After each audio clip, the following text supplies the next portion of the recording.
마케도니아 내부에서 알렉산더는 이미 호메로스의 영웅에 걸맞은 신속한 행동을 보여주고 있었습니다. 가을이 한창 무르익을 무렵 그는 국내 통치를 넘어 외부로 권위를 확장할 시점에 이르렀습니다. 그의 아버지 필리포스가 남긴 외교적 유산은 도나우강과 달마티아 해안에서부터 그리스 남부의 곳과 에게의 섬들에 이르기까지 넓게 펼쳐져 있었기 때문입니다. 마케도니아 왕권은 안정되었고 이제 그의 관심이 가장 먼저 향한 곳은 바로 그리스였습니다. 그가 어떻게 그리스인들을 통제할 수 있었느냐는 질문에 알렉산더는 이렇게 대답했다고 전해집니다. 오늘 해야 할 일을 내일로 미루지 않기 때문이다. 이 단호하면서도 실천적인 철학은 왕궁의 정세가 자신의 편으로 돌아서자마자 즉시 행동으로 옮겨졌습니다. 알렉산더는 친분을 쌓아온 마케도니아 병사들을 이끌고 아이가이에서 출정해 올림포스산 기슭을 따라 남쪽으로 향했고 아버지가 오랜 기간 지배자로 인정받았던 테살리아와의 국경지대로 진군했습니다. 그는 테살리아의 템페 계곡에 이르렀습니다. 이곳은 길이가 약 8km에 달하며 매우 좁아 기병이 한 줄로만 지나갈 수 있는 산길로 현지 테살리아 부족이 이곳을 지키고 있었습니다.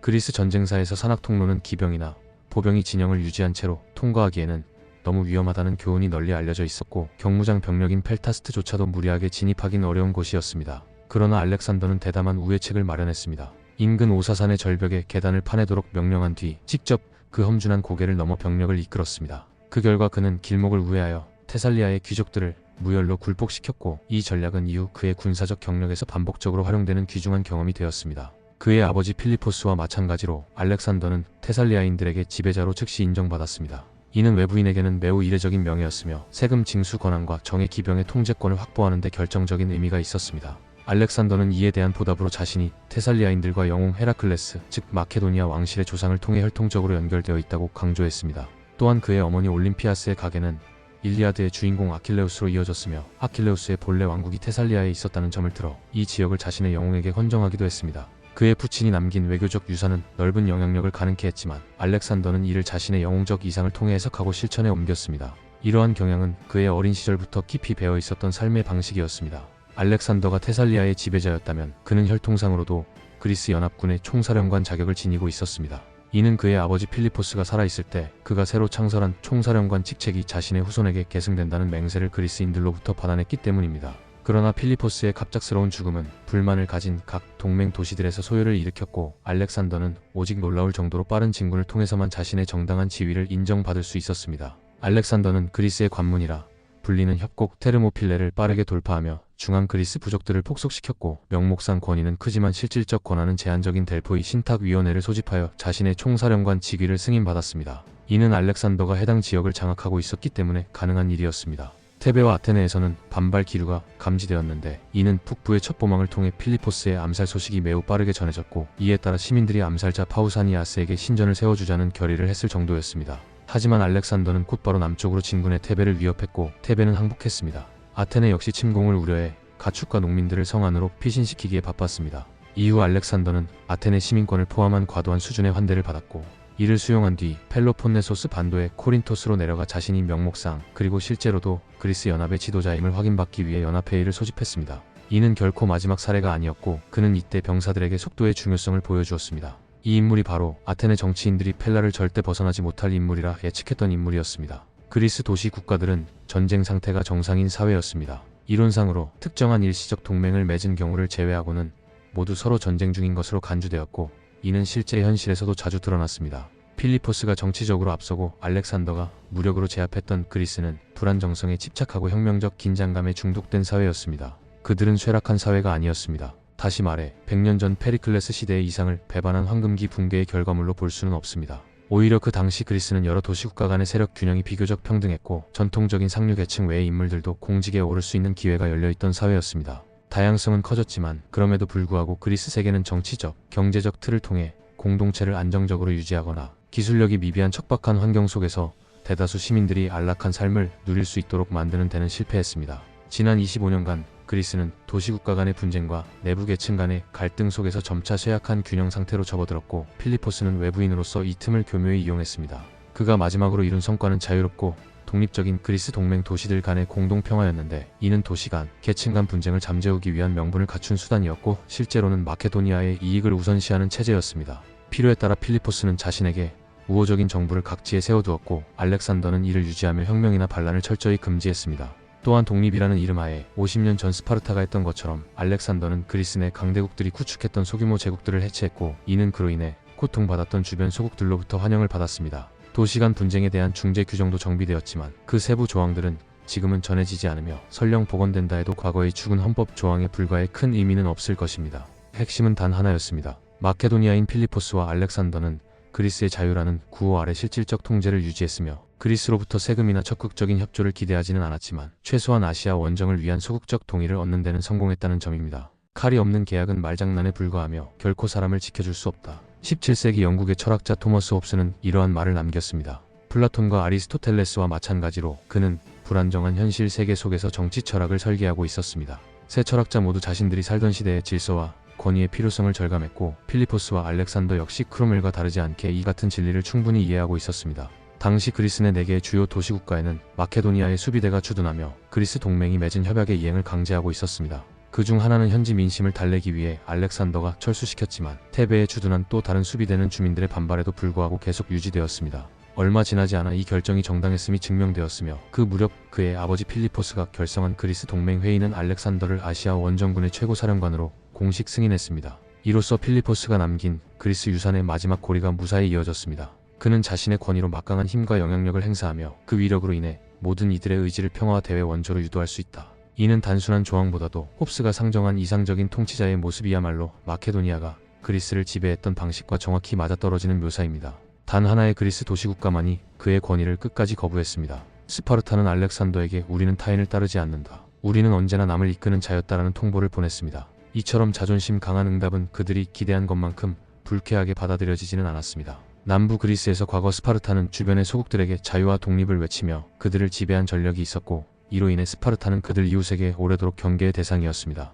스파르타의 군사력은 이미 35년 전 붕괴되었지만 다시 회복 기미를 보이기 시작했고 필리포스는 소국들이 또다시 스파르타의 포갑으로 돌아갈 수 있다는 두려움을 교묘하게 이용했습니다. 일부 대도시에서는 필리포스와 알렉산더를 그리스의 폭군이라 비난했지만 주변의 작은 도시국가들은 마케도니아의 부상을 그리스 자유의 종말로 보지 않았습니다. 그러한 시각은 지나치게 단순화된 것이었으며 당시 많은 남부 그리스 소국들은 오히려 자신들을 보호해주던 필리포스의 죽음을 불안하게 여겼습니다. 그리고 스파르타가 알렉산더에게 끝까지 반대 의사를 표하자 이들은 자신들을 보호할 수 있는 최선의 선택지가 마케도니아 지도자임을 더욱 분명히 인식하게 되었습니다. 스파르타를 건드리지 않는 것이 알렉산더에게는 유리한 선택이었습니다. 대신 그는 코린토스 외곽에서 우연히 마주친 한 그리스 철학자와 대화를 나누게 됩니다. 바로 견유학파의 창시자인 디오게네스였습니다. 그는 당시 코린토스를 방문 중이었고 세속적 부의 허망함을 믿는 철학자답게 나무통 속에 거주하며 삶을 이어가고 있었습니다. 지나가던 알렉산더는 그를 발견하고 이 궁핍한 인물이 무엇을 원하는지 물었습니다. 디오게네스는 이렇게 답했습니다. 그림자를 가리고 있으니 비켜주시죠. 그의 제자 중 한 명은 후에 알렉산더의 해군 제독으로 복무했고 이 만남을 담은 다채로운 기록을 남겼습니다. 이 제자는 알렉산더가 이 만남 이후 내가 알렉산더가 아니었다면 디오게네스가 되고 싶었을 것이다 라고 말했다는 이야기도 덧붙였으나 이는 아마도 그의 문학적 창작일 가능성이 높습니다. 그럼에도 불구하고 알렉산더와 디오게네스는 서로 매우 다른 목표를 추구했지만 육체적 인내력이라는 점에서 놀라운 공통점을 지녔습니다. 겨울이 시작되자 알렉산더는 코린토스를 떠나 북쪽으로 돌아갔고 도중 델포이 신탁소에 들러 제물을 바쳤습니다. 이 방문은 훗날 반복적으로 등장하는 중요한 주제의 출발점이 됩니다. 과거 필리포스는 델포이 사제단으로부터 지속적인 지지를 받아왔지만 알렉산더는 신탁을 받으러 갔을 때 길일이 아니라는 이유로 거절당한 것으로 전해집니다. 이에 그는 여사제를 억지로 끌고 가 신전에 데려갔고 신랑이 도중 여사제가 그를 무적의 자라 부르며 인정했다는 이야기가 퍼졌습니다. 그러나 이러한 불길한 날이라는 개념은 로마 시대에 들어서야 비로소 나타나기 시작했고 이 이야기는 로마 제국의 황제들과 비교하여 알렉산더의 무적성을 깎아내리기 위해 만들어진 비방일 가능성이 큽니다. 그럼에도 불구하고 이 에피소드는 중요한 상징적 함의를 갖습니다. 병사들은 델포이의 신탁이 알렉산더의 승리를 보증했다고 믿었고 이는 아마도 알렉산더가 델포이에서 스스로 퍼뜨린 이야기일 가능성이 큽니다. 이후 아테네에서 알렉산더에게 신적 영예가 제한되었을 때 그가 무적의 신으로 불렸다는 점은 이 칭호가 그가 즐겨 사용하던 별명이라는 사실을 보여줍니다. 과거에는 시인이 단 한 명의 영웅에게만 무적이라는 표현을 쓴 바 있는데 그 인물은 바로 헤라클레스였으며 그는 마케도니아 왕가의 조상이었습니다. 알렉산더는 자신의 동전, 봉헌물, 도시 이름 등의 승리의 개념을 지속적으로 강조했고 이러한 활약을 바탕으로 그리스와 로마 종교에는 무적의 새로운 헤라클레스라는 개념이 자리 잡게 되었습니다. 이란에서는 알렉산더의 후계자들조차 그가 사용한 칭호들을 이어받았고 무적성이라는 개념은 그리스 세계를 넘어시죠. 그리고 결국 그리스도교와 경쟁하게 되는 태양신 숭배로까지 이어졌습니다.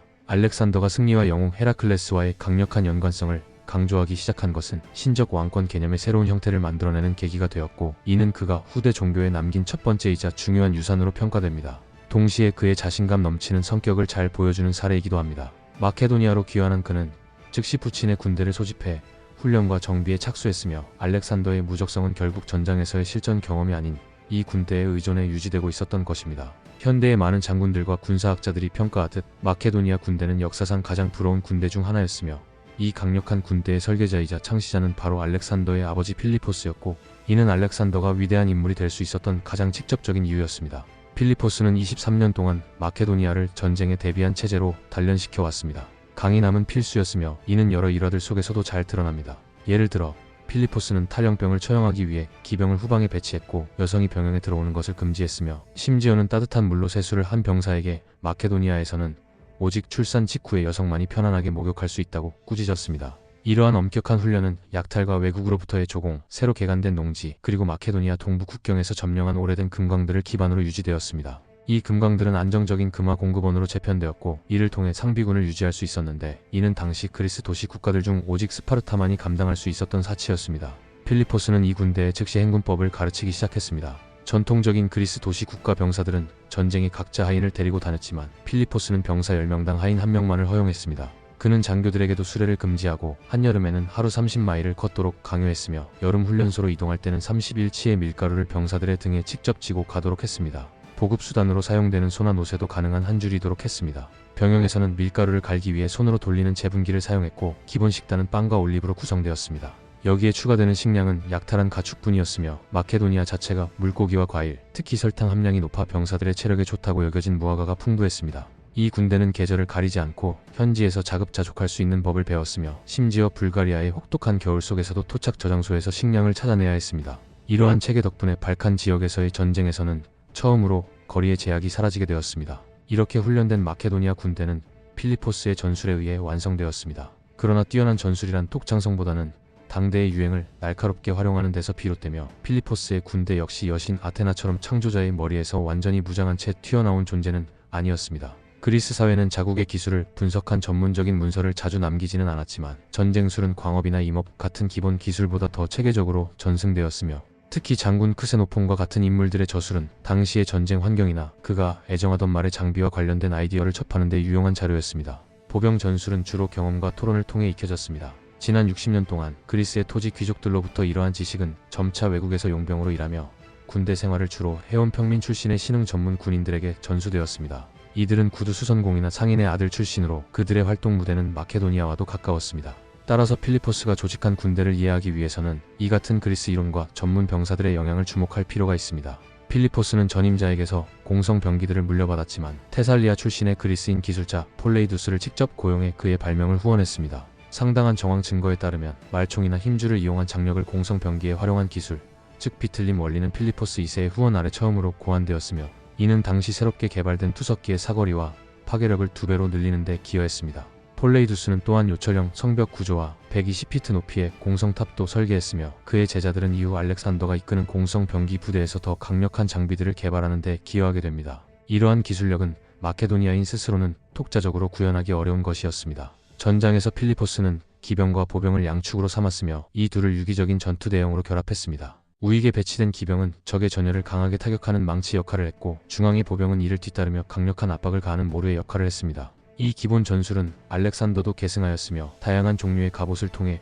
각 병과를 연결함으로써 전체 진영을 단단하게 구성할 수 있었습니다. 이 전술은 곧 이점을 가져다 주었습니다. 일반적인 그리스 보병은 전투 중 자연스럽게 방패를 든 쪽으로 이동하는 경향이 있었기 때문에 대부분의 지휘관들은 가장 강한 부대를 좌익에 배치하곤 했습니다. 그 결과 양측의 주력 부대가 전투에서 실제로 충돌하는 일은 드물었습니다. 그러나 마케도니아군은 좌우익 모두 균형 있게 배치되어 적의 진영을 효과적으로 붕괴시켰고, 중앙의 보병 역시 이탈 없이 견고하게 움직였습니다. 필리포스는 이러한 전열을 테베에서 인질 시절 만난 테베의 장군 파멘네스에게 배웠을 가능성이 있습니다. 전투의 결말을 결정짓는 것은 주로 기병대의 돌격이었고, 이 전술은 시각적으로도 인상적이었지만 통제하기는 어려웠습니다. 기병은 젊은 귀족들로 구성된 기이하고 제멋대로인 집단이었기에 강렬한 모범을 보여줄 수 있는 지휘관이 필요했습니다. 이 역할을 알렉산더는 필리포스보다 더욱 성공적으로 수행했으며, 그의 리더십 아래 동료 기병대는 역사상 가장 뛰어난 기병부대 중 하나로 성장했습니다. 칭기즈칸의 기병과 비교해도 손색이 없었습니다. 이를 가능케 한 것은 튼튼한 기반이었습니다. 그리스 남부에서는 여름철 풀 사정이 좋지 않았고, 말을 키울 정도로 부유한 이들이 드물었기 때문에 기병이 수적으로나 전술적으로 발전하기 어려웠습니다. 반면 마케도니아의 봉건 귀족들은 어릴 때부터 말을 타고 자랐으며 초원과 골짜기가 풍부한 유럽적 기후 덕분에 목축이 활발했습니다. 고지대에서도 좋은 말들이 사육되었고 필리포스는 재위 초기 10년간 동쪽 국경 너머의 비옥한 초지를 정복하여 귀족 및 새로운 지주 계층에게 땅을 분배함으로써 기병의 기반을 넓혔습니다. 이로 인해 약 800명의 동료 기병대원들이 소유한 토지는 그리스 상위 1만 명 지주들의 땅을 합친 것만큼이나 방대했습니다. 비옥한 토지는 더 많은 말을 키울 수 있게 했고 수익을 기반으로 더 많은 사람이 말을 탈 수 있게 되었습니다. 이에 따라 동료 기병대의 규모는 필리포스 즉위 초기에 600명에서 그의 통치 말기에는 약 4,000명까지 증가했습니다. 말의 품종 역시 북방의 이민족으로부터 전리품으로 얻은 암말들과의 교배를 통해 다양화되고 속도도 향상되었습니다. 고대의 말들은 현대인이 익숙한 아랍종에 비해 투박하고 무거웠으며 동전과 그림을 통해 볼 수 있는 마케도니아 말의 모습은 알렉산더 시기 전후 100년 사이에 점점 더 육중해졌음을 보여줍니다. 혈통을 기록한 마국간 장부 같은 것은 존재하지 않았기 때문에 계획적인 품종 개량은 어려웠고 대부분의 그리스 전쟁용 말들은 거세되었으며 당시엔 2개의 나무 블록을 고안에 묶는 방식으로 효과적인 거세가 이루어졌습니다. 이 기술은 많은 거세인을 필요로 했던 시대답게 비교적 정교하게 발전된 방식이었습니다. 동료기 병대원은 비교적 소박한 장비를 착용했습니다. 예술 작품 속에서 그는 방패를 들지 않았고 오히려 하인을 통해 이를 운반하게 했습니다. 그는 가죽이나 금속으로 된 흉갑을 착용했으며 근접 전투 시에는 팔 보호구도 함께 착용했습니다. 등자 없이 말에 올라타며 말목에 두른 패드를 이용한 안장을 사용했고 경우에 따라 무릎 보호를 위한 패딩도 추가되었습니다. 허리띠에 튜닉을 두르고 흐르는 마케도니아식 망토와 가죽 또는 금속으로 된 프린지 스커트를 입어 중요 부위를 보호했습니다. 신발은 마케도니아 특유의 샌들 형태였고 별도의 방어 기능은 없었습니다. 헬멧은 금속재 플루티드 스타일로 남쪽으로 늘어진 챙이 달린 남방용 방수모자와 비슷한 형태였으며 목 보호대가 함께 착용되기도 했습니다. 이러한 장비는 크세노폰이 그의 기병술 저서에서 추천한 바 있었으며 이 헬멧은 필리포스가 젊은 시절 인질로 있었던 보이오티아 지방에서 발명된 것입니다. 다만 크세노폰이 권장한 금속재 다리 보호구나 말 갑옷은 동료기 병대에서는 채택되지 않았습니다. 산병전과 회전 기동술은 시칠리아의 평야와 북방 이민족들의 개방된 지역에서 귀족들과 부족 전사들에 의해 발전된 기술이었습니다. 이러한 유동적인 전투 방식은 그리스 전술에도 영향을 주어 점차 더 가벼운 갑옷, 투창, 그리고 더 멀리서 기병을 운용하는 방식이 선호되는 경향을 낳고 있었습니다. 그러나 필리포스는 이에 어떤 양보도 하지 않았습니다. 과거 100년 동안 마케도니아의 중무장 기병이 그리스 군대 앞에 모습을 드러낸 적은 몇 차례밖에 없었지만 그럴 때마다 그들은 순전한 돌격의 충격만으로도 적을 크게 놀라게 했습니다. 필리포스는 이러한 극적인 돌격 방식을 결코 버리지 않았습니다. 당시는 등자가 발명되지 않았기 때문에 기병이 충돌 시 다리로 버티거나 창을 겨드랑이에 끼워 고정한 채 돌진하는 것이 불가능했습니다. 그럼에도 불구하고 동료 기병은 돌진하면서 적을 창으로 찔렀습니다. 이 창은 단단하기로 유명한 코넬 나무로 만들어졌고 금속 창날이 달려 있었습니다. 크세노폰도 이 나무의 강도를 칭찬한 바 있습니다. 하지만 이 창들은 매우 가늘었기 때문에 전속력으로 돌진할 때 떨리기도 했으며 충돌 시 자주 부러지곤 했습니다. 실제로 이 창들은 돌격 자체보다는 적의 대오를 무너뜨리기 위한 위협 수단으로 더 많이 사용되었습니다. 일단 대오가 흔들리면 기병들은 적과 뒤엉켜 검과 단검으로 난전을 벌였습니다. 알렉산더가 기병 전투 중 입은 부상은 모두 단검이나 검에 의한 것이었으며 창에 의한 것은 없었습니다. 물론 적도 등자를 갖추지 못했기 때문에 실험에 따르면 등자 없이 말 위에서 맞는 일격은 특히 중무장을 한 경우 쉽게 균형을 잃고 떨어지게 했습니다. 기병들은 말갈기를 붙잡아 균형을 잡는 것이 일반적이었지만 이러한 보조 수단조차도 효과적인 돌격에 있어 필수적이진 않았습니다. 필리포스는 기마 정찰병 부대를 따로 조직하기도 했는데 이들은 정찰 임무는 물론 전선에서 매우 긴 창을 양손으로 들고 돌격에 참가했습니다. 이들은 오늘날의 숙련된 기수들처럼 무릎으로 말을 조종했으며 그 전술은 단순한 실험이 아니라 확실한 실전 전술로 자리 잡았습니다. 이러한 양손창 사용 방식은 아프리카에서 활약한 러시아 기병이나 남러시아 초원의 스키타의 유목민들 사이에서도 이어졌습니다. 문자 기록이 기억력을 약화시켰듯이 등자는 기마술을 약화시켰습니다. 등자가 없었던 시대의 기병은 단지 더 단단히 버티고 지금보다 훨씬 숙련된 기마술을 요구받았던 것입니다. 하지만 동료 기병이 전장에서 승리를 거둘 수 있었던 데에는 한 가지 전술적인 요소가 있었습니다. 그들의 기본 전투 대형은 일반적인 사각형이 아니라 앞이 뾰족한 삼각형 형태의 쐐기 대형이었습니다. 기병은 절대로 중무장 보병의 촘촘한 정면 대오를 정면 돌격으로 무너뜨릴 수 없습니다. 그래서 동료 기병들은 먼저 적의 날개에 위치한 기병을 격파하거나 유인한 뒤 방향을 바꿔 중앙의 보병 대오 측면을 사선으로 파고드는 전술을 구사했습니다. 쐐기 대형은 끝이 뾰족하기 때문에 돌파력이 높았고 진영의 선두에 있는 지휘관을 중심으로 모두가 시선을 고정하여 움직였기 때문에 방향 전환에도 유리했습니다. 이것은 마치 기러기 떼가 선두를 따라 대형을 유지하며 나는 것과 비슷했으며 전투 중 방향을 바꾸는 움직임은 한 명의 명확한 지휘관을 중심으로 통제되었습니다. 물론 쐐기 대형 안에서도 제어된 회전은 쉽지 않았습니다. 동료 기병이 사용하던 곱비와 제갈은 현대적인 형태와 유사했지만 빠르게 조절할 수 있는 버클이 없었기 때문에 전황에 맞춰 곱비 길이를 신속히 바꾸는 것이 어려웠습니다. 게다가 억제용 체인이 없어 제갈은, 특히 고슴도치처럼 뾰족한 형태의 것은 매우 거칠었고 말의 입이 거칠게 단련되었으며 제갈을 당길 때 머리를 숙이게 만드는 마구도 없었습니다. 이런 상황에서도 알렉산더는 매 전투에서 오른쪽 측면에서 기병을 이끌고 돌격을 시도하며 우측으로 크게 휘었다가 다시 중앙으로 파고드는 기동을 구사했습니다. 그 이유는 바로 이 유동적인 쐐기 대형 덕분이었을 것입니다. 이 전술은 본래 스키타인이나 트라키아인 같은 야만족 출신의 뛰어난 기병들이 처음 개발했고 필리포스는 북방 원정 중 이를 경험하고 받아들였습니다. 기병이 우측에서 충격을 가했다면 중앙의 보병 동료들은 이를 따르는 압박 역할을 맡았습니다. 이들은 총 9,000명가량으로 어깨를 맞대고 6개 여단으로 편성되었습니다. 이 중 일부 중심열은 시민 동료들이라는 이름으로 불렸던 듯하지만 정확한 명칭의 용도는 불확실합니다. 이들은 대량의 공포심을 유발할 수 있도록 무장되어 있었습니다. 이들이 들었던 무기는 바로 마케도니아 창, 사리사로 매우 독특한 무기였습니다. 가장 긴 사리사는 무려 18피트에 달했고 끝에는 1피트 길이의 철제 칼날이 달려 있었으며 반대쪽에는 금속재 받침이 부착되어 균형을 잡아주거나 지면에 꽂아 방패나 정지 지지대로 사용할 수 있도록 설계되었습니다. 이 창은 양손으로 들어야 했으며 기병의 창처럼 코넬 나무로 만들어졌습니다. 이 나무는 단단한 나뭇결로 인해 예로부터 꼬챙이나 꼬치용으로 자주 사용되었으며 마케도니아의 산자락뿐 아니라 그리스와 필리포스가 정복하려 했던 아시아 서부 산지에서도 자생하였습니다. 가장 흔한 품종인 코너스 마스는 겉보기에 가느다란 가지를 가진 넓게 퍼지는 수영을 지녔고 오늘날에도 정원사들 사이에서 봄철 연노란 꽃으로 유명합니다.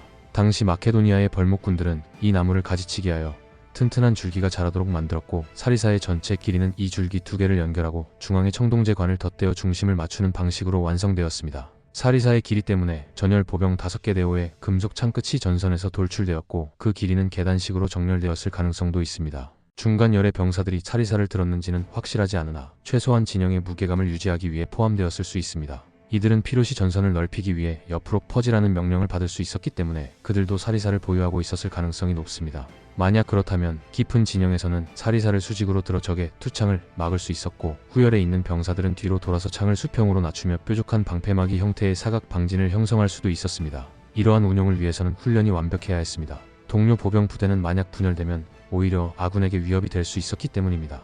몇 안 되는 기록으로 전해지는 훈련 구호만 봐도 이들이 복잡한 훈련을 수년간 반복했음을 짐작할 수 있습니다. 이들은 열을 맞춰 이동하거나 사각형 혹은 쐐기 형태의 진영으로 바꿔 행군할 수 있었으며 전선의 넓이에 따라 깊이를 얇게 줄여 8열로 만들거나 위기 상황에서는 16, 32, 심지어 120열로 깊이를 늘릴 수도 있었습니다. 선두의 선 10장은 부대 내에서 가장 노련하고 보수가 높은 병사들이었으며 이들은 제자리 걸음으로 각을 틀고 사리사를 수직으로 들어 방향을 바꾼 후 수평으로 낮추며 재정렬할 수 있었습니다. 적의 돌격을 맞이할 때는 사리사의 끝을 땅에 박고 병사 간 간격을 3피트 미만으로 조밀하게 좁혀 어깨에 맨 작은 방패가 서로 맞닿게 했습니다. 하지만 이들이 진정으로 위력을 발휘한 순간은 적 기병이 흐트러 놓은 보병 진영을 향해 전진 돌격할 때였습니다. 그들을 상대해 본 자는 누구도 그 광경을 잊지 못했습니다. 그들은 그리스 전통의 전쟁 함성 알랄랄라이 를 외치며 박자에 맞춰 진군했고 붉은 망토가 휘날리는 가운데 사리사의 규칙적인 휘두름은 멀리서 본 관찰자들에게 마치 금속 고슴도치의 가시처럼 보였다고 전해집니다. 보병 동료 부대가 사용한 둥근 단추 모양의 방패는 이후 마케도니아인의 국가 상징이 되었지만 이 부대가 순전히 마케도니아의 독창적 산물은 아닐 가능성이 있습니다.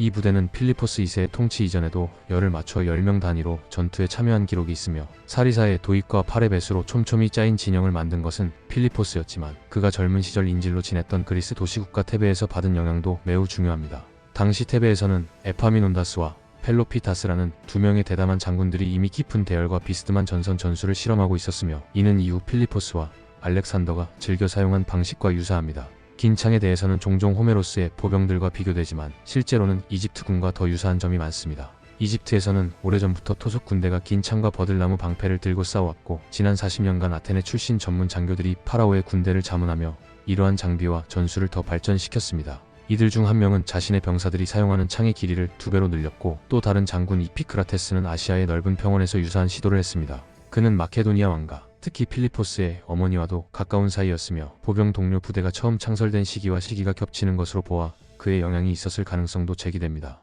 또 다른 아테네 출신 장군 카리데모스는 마케도니아 국경 인근에서 자주 작전을 수행했으며 필리포스가 보병 동료 부대에 도입한 방패 밀착 방어 전술은 그로부터 배운 것이라고 전해집니다. 그러나 이후 필리포스의 아들이 이끈 군대는 테베를 파괴했고 카리데모스는 알렉산더의 명령으로 아시아로 추방되어 페르시아에 조언을 하게 되었으며 그가 과거에 훈련을 도왔던 병사들과 맞서 싸우게 되었습니다. 사리사를 든 보병은 이후 시대에 거의 모든 그리스 도시국가의 이상적인 병력으로 여겨졌으며 그 중에서도 보병 동료 부대는 마케도니아에서 가장 유명한 부대가 되었습니다. 그러나 이들의 전열 유지에는 많은 어려움이 따랐고 이를 직접 본 이들은 그 문제점을 잘 알고 있었습니다. 알렉산더가 치른 주요 전투들에서는 보병 동료 부대가 중심적인 역할을 하지 못했거나 불균형한 지형으로 인해 전열이 무너지는 일이 잦았습니다. 인도 원정에 앞서 이들은 사리사 사용을 포기하기도 했습니다. 이 부대는 어디까지나 기병이 적의 전열을 먼저 붕괴시킨 후에야 결정적인 역할을 할 수 있었으며 기병대가 돌격을 시작하면 속도를 따라잡지 못했고 사리사의 방벽이 지형이나 실수로 인해 무너지면 내부 병력은 매우 취약해졌습니다. 이들은 대체로 다리에는 금속재 정강이 보호구를 착용했고 가죽이나 금속으로 된 흉갑도 입었습니다. 특히 대열의 선두 병사들에게는 이러한 방어구가 미사일 무기를 막기 위해 필수적이었습니다. 헬멧은 금속으로 만들어졌고 양손이 사리사로 바빴기 때문에 방패는 작고 어깨에 매는 형태였습니다. 대개 청동재로 제작된 이 방패는 단추 모양의 볼록한 형태로 기하학적인 문양이 그려져 있었지만 중무장 보병과의 근접 전투에서는 전열이 무너졌을 경우 제대로 된 방어 수단이 되지 못했습니다. 사리사는 근접전에서는 거의 무용지물이었으며 허리춤에 찬 단검은 말 그대로 최후의 수단이었습니다. 보병 동료와 기병 동료 부대 모두 평탄한 지형과 맑은 날씨에서 효과적인 전투력을 발휘했습니다. 고대의 기병말은 편제를 사용하지 않았고 추운 날씨에는 가죽 신발을 신겼지만 금세 낡아 말 발굽처럼 얇아지곤 했습니다. 그리스, 트라키아, 아시아 등지에는 험난한 지형이 많았고 필리포스는 병력 운용에 있어 다양한 가능성을 염두에 둔 전략가였기 때문에 말이 절거나 부대가 흩어지고 돌격이 어려운 상황까지도 고려했습니다. 그는 3개의 다른 부대에서 경무장 유격대를 발전시켜 전투 전면에서도 싸울 수 있는 부대를 만들었습니다. 이 병력들은 고된 훈련과 임무를 수행해야 했습니다. 필리포스는 일찍부터 그리스 최고의 궁수로 알려진 크레타에서 궁병을 고용했고 이후에는 로도스에서 투석병도 데려왔습니다. 로도스 투석병이 사용한 돌탄은 필리포스가 함락시킨 도시의 유적에서도 발견되며 돌에는 적절히 도발적인 문구가 새겨져 있었습니다. 진정한 정예 병력은 필리포스가 직접 창설한 3,000명의 보병으로 이들은 왕의 방패병이라 불리며 본래는 왕의 시종이나 근위대 출신이었습니다.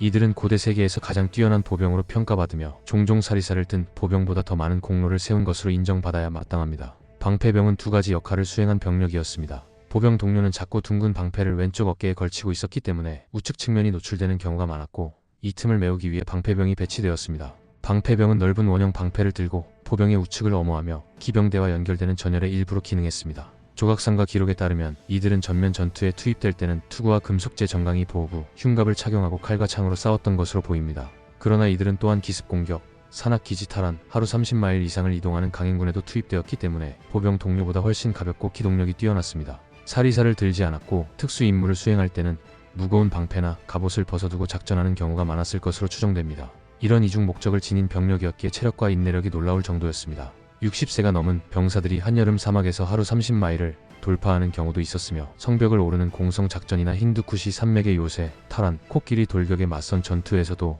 선두에 섰습니다. 알렉산더 사후에는 은퇴하던 길에서 다시 전장에 투입되어 급히 구성된 신세대 보병들을 상대로 전열을 돌파하며 주요 전투의 승패를 갈랐습니다. 이들은 오직 전쟁을 위해 훈련되었고 그 삶을 즐겼습니다. 장거리 견제를 위한 궁수와 투석병, 성벽을 무너뜨리거나 엄호 사격을 위한 쇠뇌 부대, 돌파력을 자랑하는 기병 동료, 적의 대열이 무너진 후 마무리를 맡은 보병 동료, 그리고 전선의 연결과 우회 공격을 수행하는 방패병까지 필리포스는 발칸 반도에서 최초로 전면적인 균형을 갖춘 상비군을 완성했습니다. 여기에 그는 다양한 외국 병력도 활용했습니다. 예를 들어 중무장 다이아몬드 진영을 구성한 테살리아 기병, 창이나 투창으로 무장한 트라키아 경기병, 그리고 마찬가지로 그리스 병사들과 싸우는데 거리낌이 없던 고용 그리스 보병까지 포함되었습니다. 그러나 이런 병력의 균형은 언제든 출정 가능한 유연성이 없다면 무의미했으며 바로 이 점이 필리포스가 마지막으로 이룬 핵심 개혁이었습니다. 고대 그리스 도시국가의 군대는 대부분 필요할 때 시민을 징집하는 방식으로 운영되었으며 시민들이 동시에 농부였기 때문에 수학기가 되면 전쟁을 치를 수 없었습니다.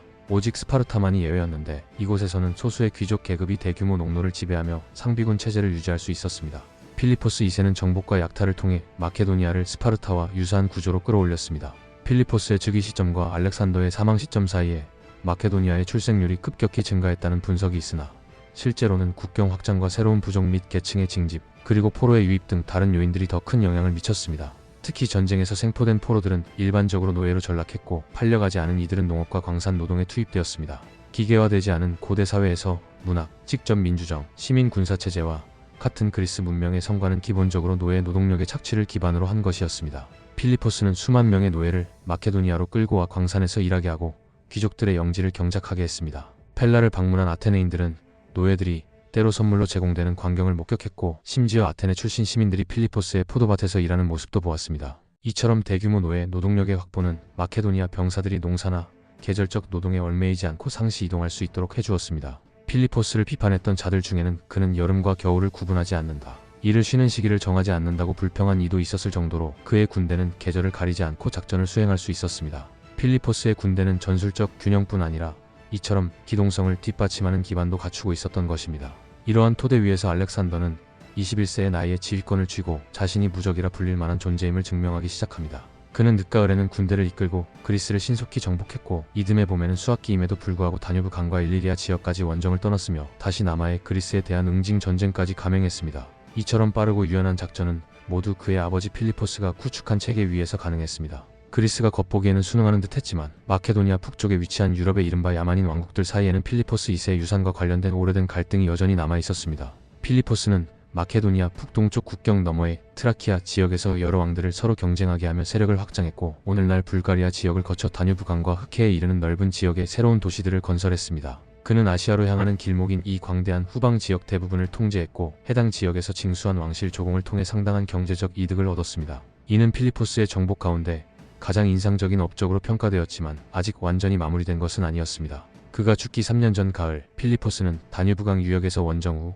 귀환하던 중 소아소녀, 소년, 번식용 암말 등 상당한 전리품을 운반하고 있었습니다. 그러나 이때 트라키아의 자유로운 부족인 트리발리인들이 그를 기습해 전리품을 빼앗고 필리포스의 널쩍다리에 중상을 입혔습니다. 이 손실은 재정이 압박을 받고 병사들 역시 급여를 기대하고 있던 시점이었기에 더욱 치명적이었습니다. 당시 원정에는 알렉산더도 동행하고 있었으며 그는 335년 봄이 되자 푸친의 폭수를 다짐하고 아시아 원정을 위한 통로 확보 차원에서 다시 그 지역으로 향했습니다. 알렉산더는 보급로의 안전이 작전의 성패를 좌우한다는 점을 잘 알고 있었으며, 따라서 북방 지역의 안정화는 전략적으로 중요한 과제였습니다. 이 과정에서 회수된 전리품 역시 마케도니아 재정에 도움이 될 수 있었기에 실리적인 면에서도 충분히 가치 있는 원정이었습니다. 이번 원정에서 알렉산더는 사실상 처음으로 거의 독립적으로 작전을 수행하게 되었습니다. 안티파토르는 마케도니아에 남아 있었고, 파르메니오는 다른 숙련된 장군들과 함께 아시아에 있었던 것으로 보입니다. 알렉산더는 이미 2차례 트라키아 부족들과 지형에 대한 경험이 있었으며, 이번에는 다양한 병종의 효과적인 활용을 통해 이들을 제압하려 했습니다. 다양한 병력을 조합하여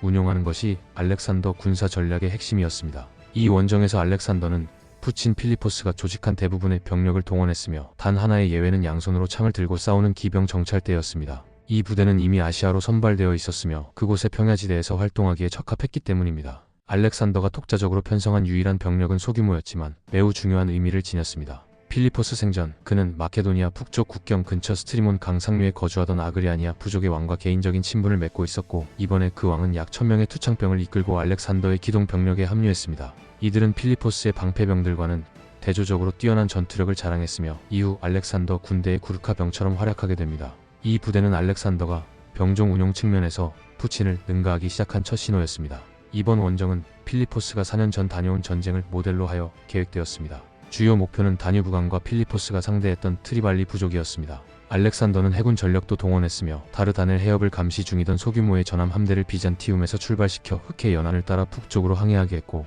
이후 다뉴브강 하구에서 내륙으로 올라와 육군과 합류하도록 했습니다. 그리스 장군 가운데 다뉴브강에 도달한 인물은 필리포스가 유일했으나 알렉산더는 푸친의 원정을 직접 목격한 바 있었고, 이를 본보기 삼아 더욱 야심찬 계획을 구상하고 있었습니다. 원정길에서 군사적 의례에 따라 신들에게 희생 제물을 바치던 중 알렉산더는 중요한 징조를 마주하게 됩니다. 동부 마케도니아의 크레스토니아에 위치한 디오니소스 신전에서 고기를 바치던 도중 불꽃이 유난히 높이 치솟았고, 이는 해당 신전에서 전통적으로 승리의 징조로 해석되는 현상이었습니다. 그의 예언자들은 곧바로 이것을 승리의 전조로 해석했고, 얼마 지나지 않아 그 징조는 전장에서 현실이 되었습니다. 알렉산더가 지나는 길은 현재의 시프카 고개로 추정되는 험준한 지형이었으며 그 길목은 수레로 만든 방어선으로 차단되어 있었습니다. 지역 부족들이 길목을 장악하고 진을 치고 있었던 것입니다. 그는 테살리아에서와 마찬가지로 우회로를 탐색했으나 실패했고 결국 정면 돌파를 감행하기로 결정했습니다. 언뜻 보기에는 방어에 적합한 수레들이었지만 그는 이 수레들이 오히려 경사면을 따라 아래로 굴려질 경우 공격에 사용할 수 있다는 점을 간파했습니다. 알렉산더는 병사들에게 전진을 명령했고, 수레가 굴러올 경우를 대비해 병사들은 넓게 흩어지거나 방패를 덮고 땅에 엎드리라는 지시를 받았습니다. 실제로 수레가 밀려 내려왔을 때 병사들은 명령대로 대처했으며 수레들은 병사들 사이를 통과하거나 방패 위로 튕겨 나가버렸습니다. 그의 친구이자 역사서 저자인 프톨레마이오스는 이 사건을 언급하며 마케도니아 병사들 중 단 한 명도 죽지 않았다고 기록했습니다. 이러한 경험은 훗날 페르시아의 전차 부대와 맞섰을 때에도 활용되었습니다. 알렉산더는 과거의 성공한 전술을 기억하고 반복하여 활용하는 능력을 지닌 지휘관이었으며 경험뿐 아니라 톡서에서도 많은 전략적 영감을 얻었다는 점을 이후 전장에서 입증하게 됩니다. 알렉산더의 도하 방식은 단순히 강의 유순함에 달린 문제가 아니었습니다. 다뉴브 강 유역의 유목부족들은 죽은 말에 가죽에 짚을 채워 뗏목처럼 사용하는 것으로 알려져 있었지만 알렉산더가 사용한 짚을 채운 가죽 뗏목이 이러한 지역적 전통에서 기인한 것이라는 증거는 없습니다. 오히려 이런 방식은 유프라테스강, 옥수수강, 펀자브 지방의 강들처럼 동방의 풍습으로 알려져 있으며 이 지역에서는 약 200파운드 정도를 실을 수 있는 공기 가득 찬 가죽 뗏목, 즉 킬릭이라는 방식이 여전히 사용되고 있습니다. 마케도니아인 중 누구도 당시 아시아 깊숙한 곳까지 가본 적은 없었고 그리스 장군 중 단 한 사람만이 그러한 지역을 기록으로 남긴 바 있었습니다. 바로 아테네 출신의 크세노폰으로 그는 기원전 4세기 초 1만 명의 그리스 용병을 이끌고 메소포타미아를 행군하며 그 기록을 회고록에 남겼습니다. 유프라테스강에 도달했을 때 그는 현지에서 동물 가죽을 공기로 채운 뗏목을 사용해 강을 건너는 방법을 배웠고 알렉산더도 다뉴브에서 이 기록을 참고했을 가능성이 큽니다. 즉 역사서에서 본 전술을 실제로 응용한 셈입니다. 다뉴브강을 건넌 것은 발칸 역사상 처음 있는 일이었고 이 과감한 행동 이후 강 주변 부족들은 우호의 표시로 선물을 보내왔습니다. 트리발리안족은 자신들이 점거하던 섬에서 항복했고 이후 2000명이 넘는 이들이 알렉산더의 아시아 원정에 동참하게 됩니다. 유럽 서부 아드리아해 인근에 살던 켈트족 또한 사절단을 보내 동맹을 요청해왔습니다. 알렉산더는 그들에게 세상에서 가장 두려운 것이 무엇이냐고 물었고 자신을 언급할 것이라 기대했지만 켈트족은 하늘이 머리 위로 무너지는 것이라고 답했습니다. 이는 이미 헤로도토스에 의해 전해졌던 오래된 켈트 신앙이었으며 알렉산더의 친구 프톨레마이오스가 기록한 일화입니다. 마케도니아인들은 자신이 처음 접하는 부족을 이해할 때 헤로도토스의 서술을 참고하는 경향이 있었던 것입니다. 비록 켈트족의 대답은 실망스러웠을지 모르나 그들의 존재 자체는 고무적이었습니다. 당시 마케도니아는 그리스 남부 도시국가들이 인식하지 못한 방식으로 역사적 역할을 수행하고 있었습니다. 발칸 반도 중심에 위치한 마케도니아는 유럽 북방 부족들의 남하 압력을 막아주는 장벽 역할을 했고 이는 그리스 도시 문명의 안전을 보장해주는 기반이었습니다. 그로부터 50년 후 갈리아족이 대규모로 그리스로 쳐들어와 문명을 위협하게 되는 것은 마케도니아 왕실이 약해진 혼란기였습니다. 따라서 필리포스와 알렉산더의 유럽 정복은 그리스의 자유는 아니더라도 안전을 위해 필수적이었던 더 큰 맥락 속에 자리잡고 있었던 것입니다. 그런데 마침 알렉산더가 켈트족을 접대한 직후 또 다른 경로에서도 문제가 발생했다는 소식이 들려왔습니다.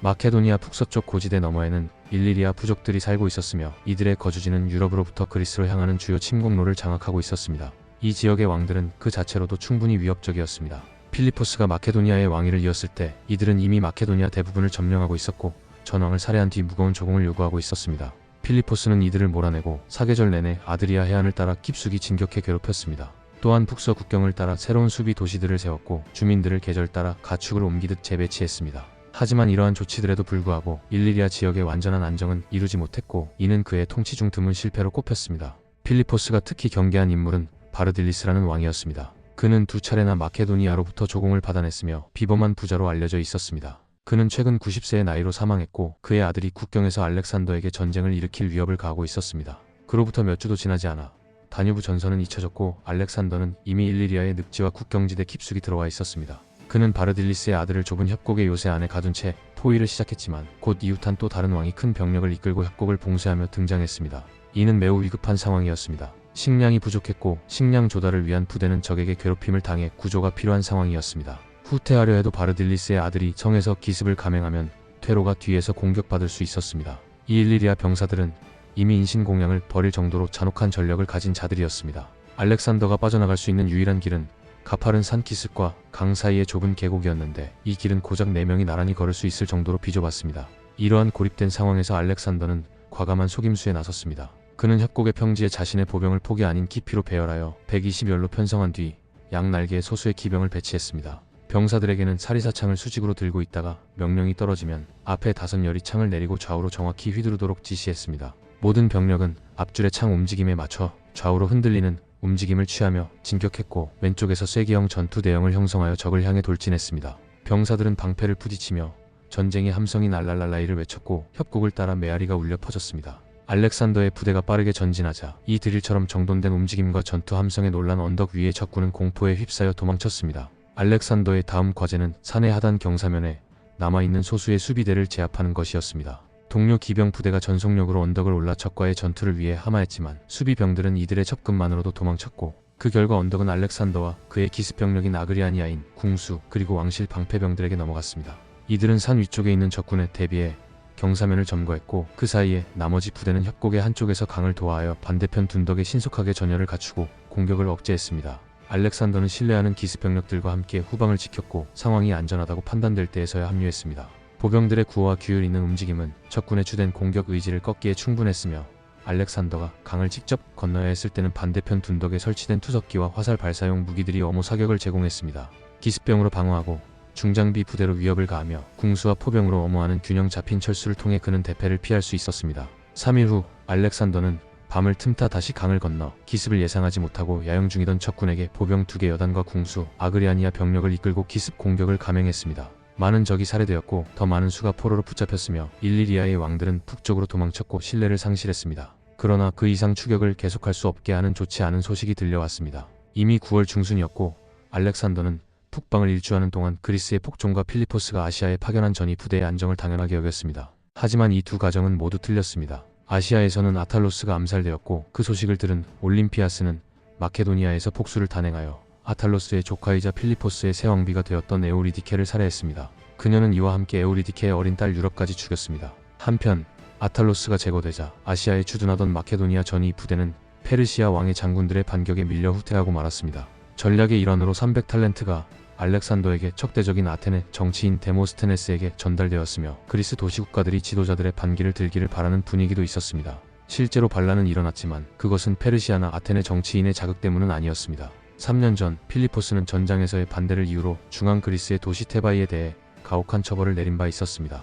테바이는 한때 마케도니아의 동맹이었으나 기대가 무너지자 테세를 전환해 반대편에 섰고 그리스 연합군의 패배 이후 그녀는 자국의 포로들이 노예로 팔리는 모습을 지켜봐야 했습니다. 전사자들의 매장조차 비용을 지불한 뒤에야 허락받았습니다. 도시 내부에서는 주요 인사들이 처형되거나 추방되었고 그들의 재산은 몰수되었습니다. 마케도니아 군대는 테바이의 요새에 추둔했으며 과거 시민들에게 이미 추방당했던 인물들이 중심이 된 300인의 테바이인 평의회가 권력을 장악하게 되었습니다. 이들은 마케도니아에 빚을 진 자들이라는 이유로 대다수 시민들에게 증오를 받았습니다. 무엇보다 테바이에게 가장 치명적인 조치는 필리포스가 자치와 독립이라는 명분 아래 보이오티아 지역의 소도시들을 복원하겠다고 약속한 것이었습니다. 이 도시들은 오랜 세월 동안 테바이가 토지와 권력을 이유로 억압해왔던 대상들이었습니다. 거의 200년에 걸친 테바이의 역사는 이러한 소규모 도시들에 대한 지배의 역사였다고 해도 과언이 아니었습니다. 이제 그 도시들은 마케도니아의 명령에 따라 독립을 보장받게 되었습니다. 따라서 테바이에서 벌어진 최근의 반란은 알렉산더 개인의 책임이라고 보기는 어렵습니다. 이는 필리포스가 설정한 정책의 여파가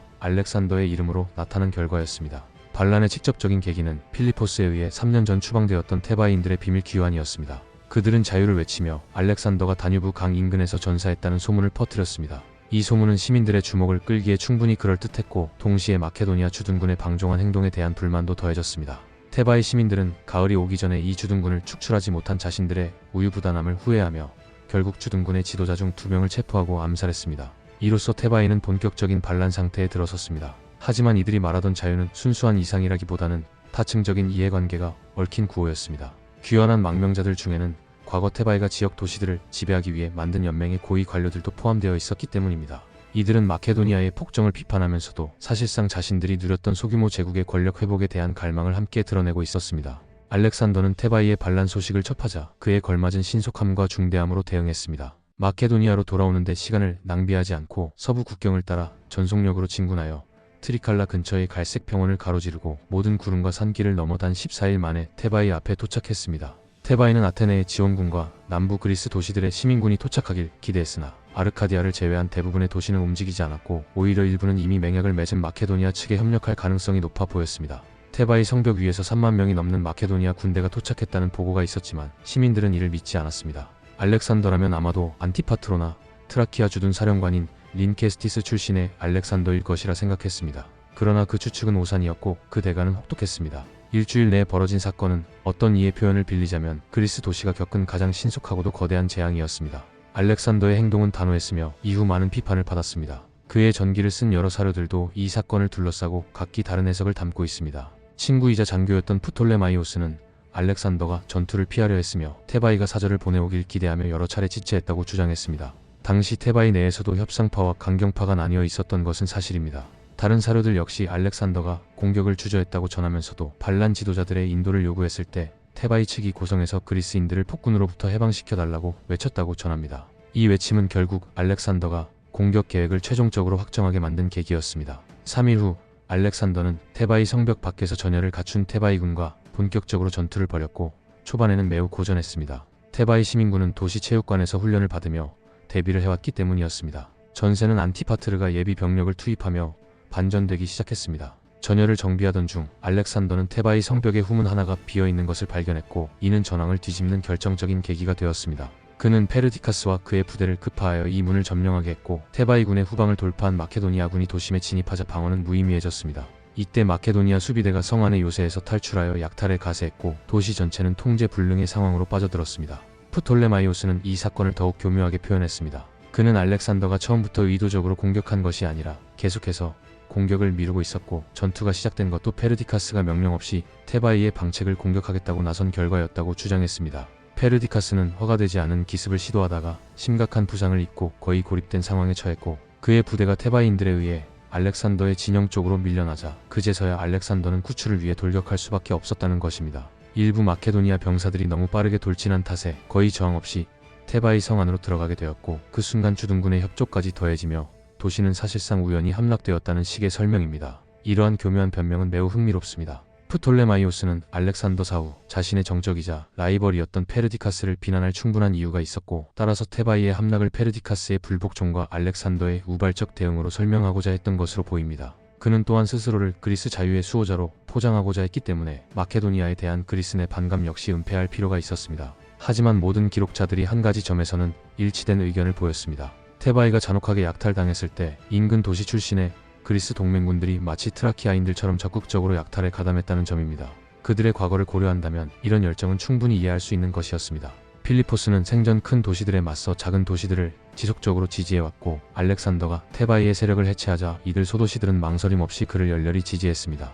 따라서 테바이의 약탈과 파괴는 단순히 그리스 자유에 대한 또 다른 침해로만 볼 수 없습니다. 테바이 스스로가 지역 제국을 건설하며 이웃 도시들의 자유를 침해해왔고 다른 그리스인들은 알렉산더의 이름 아래 그들에게 가했던 억압을 되갚은 것입니다. 알렉산더는 도시의 운명을 이들 그리스 동맹국들의 손에 맡겼습니다. 이는 아마도 그리스 전역의 동맹회의가 아닌 현장에서의 국지적 회의였을 가능성이 큽니다. 그리고 예상대로 이들은 테바이의 완전한 파괴를 결정했습니다. 도시는 철저히 파괴되었고 모든 사유지는 동맹군에게 나누어 보상으로 주어졌습니다. 약 3만 명의 테바이인들이 노예로 팔렸으며 여기에는 여성과 아이들도 포함되었습니다. 갑작스럽게 대량으로 쏟아진 인원수에 맞춰 비교적 저렴한 가격에 거래가 이루어졌습니다. 하지만 일부 예외도 존재했습니다. 사제들, 반란에 반대한 것으로 알려진 인물들, 마케도니아 측의 우호 인사들은 보호받았으며 150년 전 마케도니아 왕에게 찬가를 바친 시인 핀다로스의 후손들도 면제 대상이었습니다. 그의 집은 특별히 보존하라는 명령을 받았습니다. 그리스 동맹의 이름으로 알렉산더는 자신에게 위협이 되었던 그리스의 세 강국 중 하나인 테바이를 파괴했습니다. 사람들은 오래전 페르시아 침공 당시 테바이가 페르시아에 협조했던 일을 상기했다고 전해집니다. 알렉산더가 마치 고대의 모욕에 대한 복수를 하듯 페르시아 제국을 침공하려던 시점에 이 기억을 되살린 것은 교묘한 전략이었습니다. 그리스 동맹회의가 테바이의 파괴에 대해 즉각적인 찬성 결정을 내리지 않았다 해도 그들은 이를 비난하기엔 너무 두려운 나머지 사실상 동의하는 태도를 취했을 것입니다. 실제로 테바이를 돕기 위해 움직인 국가는 아르카디아뿐이었으며 이들도 병사들이 이스트무스를 넘지 않은 데에 안도하며 자국의 지도자들을 처벌했습니다. 다른 지역들도 유사한 반응을 보였지만 여전히 중요한 권력 중심지는 아테네였습니다. 알렉산더는 이에 개입하게 됩니다. 당시 다뉴브 강가에서 알렉산더가 죽었다는 소문과 심지어 목격자들까지 있었지만 아테네는 테바이 측에 병력을 보내지 않았습니다. 알렉산더는 이미 선발대와 함대를 통해 다르다넬스 해협의 항구들을 장악하고 있었고 아테네의 식량 공급을 책임지던 흑해산 곡물 수송선을 억류하고 있었을 가능성이 있습니다. 테바이에 공개적으로 협조했다면 아테네는 그 대가로 생명줄과도 같은 해상 공급로가 더욱 철저히 차단당했을 것입니다. 따라서 아테네는 실질적으로 중립을 유지했으며 비록 데모스테네스가 페르시아 왕에게 받은 선물 중 일부로 무기와 자금을 지원했다 하더라도 이는 간접적 지원에 그쳤습니다. 게다가 아테네는 거의 200년간 테바이를 증오해왔으며 양측의 화해는 고작 지난 4년 사이에 이루어졌을 뿐이었습니다. 반면 테바이는 불과 70년 전 무력한 아테네를 파괴하자는 투표를 했던 전적이 있었고 이는 쉽게 잊혀질 수 있는 기억이 아니었습니다. 테바이가 파괴될 당시 아테네는 종교 축제를 치르고 있었고 어떤 그리스군도 신들에 대한 제사를 방해하며 전쟁을 시작하지는 않았습니다. 테바이에서의 강경한 조치를 마친 알렉산더는 아테네에도 경고의 메시지를 보내고 싶어 했습니다. 그러나 긴 성벽으로 방어되는 도시를 포위할 위험을 감수할 수는 없었고 또한 페르시아 원정에 필요한 함대와 명성을 지닌 도시를 무리하게 자극하는 것도 꺼렸습니다. 그래서 그는 자신에게 가장 공개적으로 적대적이었던 장군과 정치인들의 인도를 요구하는 데 그쳤습니다. 그가 지목한 인물 명단에는 논란이 있었지만 아테네에서 파견된 사절단의 설득으로 알렉산더는 조건을 완화했고 결과적으로는 차리데모스 한 사람만 아테네를 떠나는 것으로 만족했습니다. 이 결정은 당시 법적 정당성과도 부합하는 측면이 있었습니다. 차리데모스는 아테네 태생이 아니었고 명예시민으로 완전한 시민권을 부여받았는지도 불확실했기 때문에 그를 추방하는 것이 도시의 법을 어기는 일은 아니었습니다. 그러나 실질적으로는 이 결정은 실수였습니다. 아테네의 가장 노련한 장군이었던 차리데모스는 이후 페르시아 왕의 휘하로 들어갔고 그 외에도 알렉산더가 지목한 2명의 시민도 자발적으로 아테네를 떠나 아시아로 향했습니다. 그는 이들을 시민 여부와 관계없이 체포했어야 했습니다. 1년 뒤 이들은 아시아에서의 반마케도니아 저항 운동을 고무하고 있었고 그들의 탈출은 테바이의 파괴보다도 마케도니아 진영에 더 뼈아픈 일이 되었을 것입니다. 공포로 절정에 달했던 분위기 속에서 알렉산더는 10월 말 마케도니아로 귀환했습니다. 그는 이제 사방의 국경을 안정시켰고 아시아로의 전면적인 침공을 계획할 수 있게 되었습니다. 아버지 필리포스처럼 그는 원정을 앞두고 성대한 의식으로 분위기를 고조시켰습니다. 국경 도시 디온에서는 매년 제우스와 뮤즈들을 기리는 축제가 열렸고 이번 해에는 알렉산더가 동맹 도시들에서 온 사절들과 자신의 친구, 장군들을 모두 초대하여 함께 축하했습니다. 100개의 소파가 놓일 수 있는 거대한 천막이 설치되었고 9날 동안 궁정은 향연을 즐기고 예술을 감상하며 들떴습니다. 테바이와 다뉴브 강 일대에서 거둔 전리품 덕분에 국고의 채무가 거의 해소된 상황이었기에 이런 사치도 허용되었습니다. 전체 군대에게는 제물용 동물과 선물이 주어졌고 이들은 신에게 일부를 바친 뒤 나머지를 음식으로 나눠 가졌습니다. 장군들에게는 그들의 영향력에 따라 선물과 토지가 주어졌고 이는 충성을 유지하게 하기 위한 일종의 유인책이기도 했습니다. 이 시기는 또한 고지대와 평지 귀족 가문들 사이에 혼인을 맺는 계기가 되기도 했습니다. 파르메니온과 안티파트로스는 각각 결혼 가능한 딸을 두고 있었고 이들은 알렉산더에게도 결혼을 권유하며 아시아 원정 전에 아들을 낳아 후계 문제를 해결하길 바랐습니다. 그러나 알렉산더는 이를 거절했습니다. 이는 어쩌면 아버지의 복잡했던 결혼 문제를 반복하고 싶지 않았기 때문일 수도 있고 혹은 자신이 죽은 뒤 장군들이 후계자를 조종하는 상황을 피하고자 했던 것일 수도 있습니다. 안티파트로스의 딸은 알렉산더의 근위대원 중 한 명에게 주어졌고 파르메니온의 딸은 군 지휘 체계 내에서 중요한 위치에 있던 엘리미오트 출신의 귀족과 결혼했습니다. 그 외에도 수많은 결혼이 이어졌습니다. 일부는 오래된 갈등을 봉합하기 위한 것이었고 일부는 장차 장교 계급을 재편하기 위한 목적이었습니다. 이 과정에서 파르메니온과 안티파트로스 역시 큰 보상을 받았습니다. 당시 거의 60세에 가까웠던 안티파트로스는 발칸 반도와 유럽을 담당하는 장군으로 남게 되었고 65세였던 파르메니온은 알렉산더 휘하의 부사령관으로 임명되어 전투 시 좌익 전체를 지휘하게 되었습니다. 그의 아들 필로타스는 주력 기병대인 컴패니언의 지휘를 맡았고 다른 아들은 왕의 친위 보병 부대를 담당하게 되었습니다. 그의 조카는 정찰 기병대의 절반을 지휘했고 엘리미오트 보병 부대의 지휘관은 그와 혼인으로 맺어진 사위가 되었습니다. 또 다른 3명의 보병 장교와 1명의 기병 지휘관 역시 그의 오랜 지인들이었을 가능성이 있습니다. 하지만 알렉산더가 파르메니온 측 인사들을 억지로 승진시켰다는 증거는 없습니다. 지휘부는 파르메니온의 영향력을 반영하긴 했지만 결코 그의 완전한 통제하에 있던 것은 아니었습니다. 또한 이 시점에서 왕과 부사령관 사이에 갈등이 있었다는 단서도 없습니다. 실제로는 정반대였습니다. 마케도니아의 동료 귀족들 중에는 아시아 원정에 회의적인 시각을 가진 이들이 적지 않았지만 파르메니온 장군만은 알렉산더에게 원정을 추진하라고 권유했습니다. 아마도 그는 이미 현지를 방문한 경험이 있었기 때문일 것입니다. 그러나 알렉산더에게는 또 다른 선택지가 있었습니다. 바로 멀리 떨어진 서쪽에서의 전쟁이었습니다. 알렉산더는 두 전선을 동시에 준비하는 결단을 내렸습니다. 본대는 다르다넬스를 건너 아시아로 진격하고 동시에 수송선단과 12척의 전함에는 기병과 보병이 탑승하여 이탈리아 남부로 향했습니다. 이 부대는 그의 매형이자 올림피아스의 동생인 에피로스의 알렉산더 왕에게 맡겨졌습니다. 그는 결혼한 지 2년 만에 어린 아들과 딸 그리고 아내를 남겨두고 출정하게 되었습니다. 알렉산더는 그리스 서부의 정치 지형을 잘 알고 있었고 그리스 식민 도시 타렌툼이 인근 부족들로부터 위협을 받자 개입 요청을 받아들였습니다. 그는 매형에게 이 지역 그리스 식민 도시들의 안정을 위한 군사적 개입을 명령했고 이와 동시에 아드리아의 해적 문제에도 깊은 관심을 기울였습니다. 그는 로마와도 바다의 평화 유지를 위한 서신을 교환한 바 있으며 3년 후에는 로마가 그의 매형과 동맹을 맺고 이탈리아 내 마케도니아의 영향력이 확고해졌습니다. 이 시기는 마케도니아의 군세가 지중해 양 끝에서 동시에 전개된 대담한 순간이었습니다. 물론 알렉산더의 전략을 의심하거나 반대하는 조신들도 존재했습니다. 그러던 중 알렉산더가 충신들과 친구들에게 토지와 재산을 나눠주는 것을 본 페르디카스가 감히 이렇게 물었다고 전해집니다. 폐하께서는 정작 무엇을 남기시려 하십니까? 이에 알렉산더는 웃으며 이렇게 답했다고 합니다. 나의 희망을 남긴다. 과연 그가 남긴 희망이란 무엇이었는지 그리고 그것이 얼마나 값진 것이었는지는 이후 역사가 증명하게 됩니다. 페르시아를 상대로 한 그리스의 원정은 새로운 발상이 아니었습니다. 이미 60여 년 전부터 전문 연설가들과 작가들이 즐겨 다루던 주제였으며 고령의 아테네 정치가 이소크라테스는 필립 왕을 비롯한 외부의 강자들에게 수차례 그 실행을 촉구하는 편지를 보내기도 했습니다. 그는 자신의 글이 그저 과시용이며 진지하게 받아들여지지 않는다는 점을 인정한 바도 있습니다.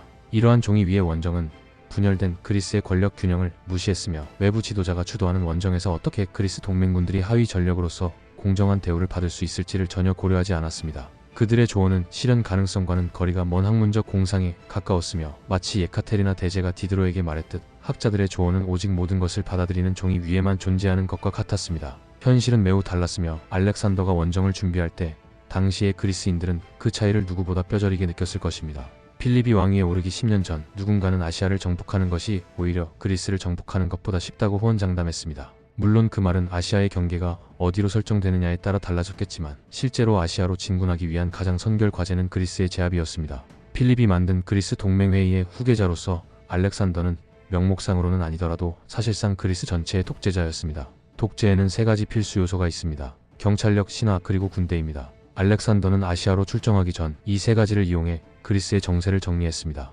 어머니 올림피아스는 마케도니아의 여왕으로, 그의 누이 클레오파트라는 에피로스의 여왕으로 남게 되었고, 알렉산더는 안티파트로스를 그리스 및 유럽 전역의 총사령관으로 임명했습니다. 그는 1만 2천 명의 마케도니아 보병과 1,800명의 기병을 배정받았고, 위기 시에는 마케도니아와 동맹 도시들에서 추가 병력을 징병할 수 있는 권한도 부여받았습니다. 물론 안티파트로스와 올림피아스 사이에는 개인적인 불화가 있었지만 필립이 남긴 그리스 내 정치적 장치들 덕분에 그들의 통치는 다소 수월했습니다. 3개 이상의 전략적 도시는 마케도니아 군대에 의해 주둔되고 있었고, 그 외의 도시들에서는 필립이 맺은 조약에 따라 친마케도니아 정부가 그대로 유지되었습니다. 그리스 도시들 간에는 공동평화 조약이 체결되어 있었고, 이 조약을 관리하는 연합회의는 어떤 도시에서도 내란이나 정치적 소요 혹은 추방자들의 폭기를 금지했습니다.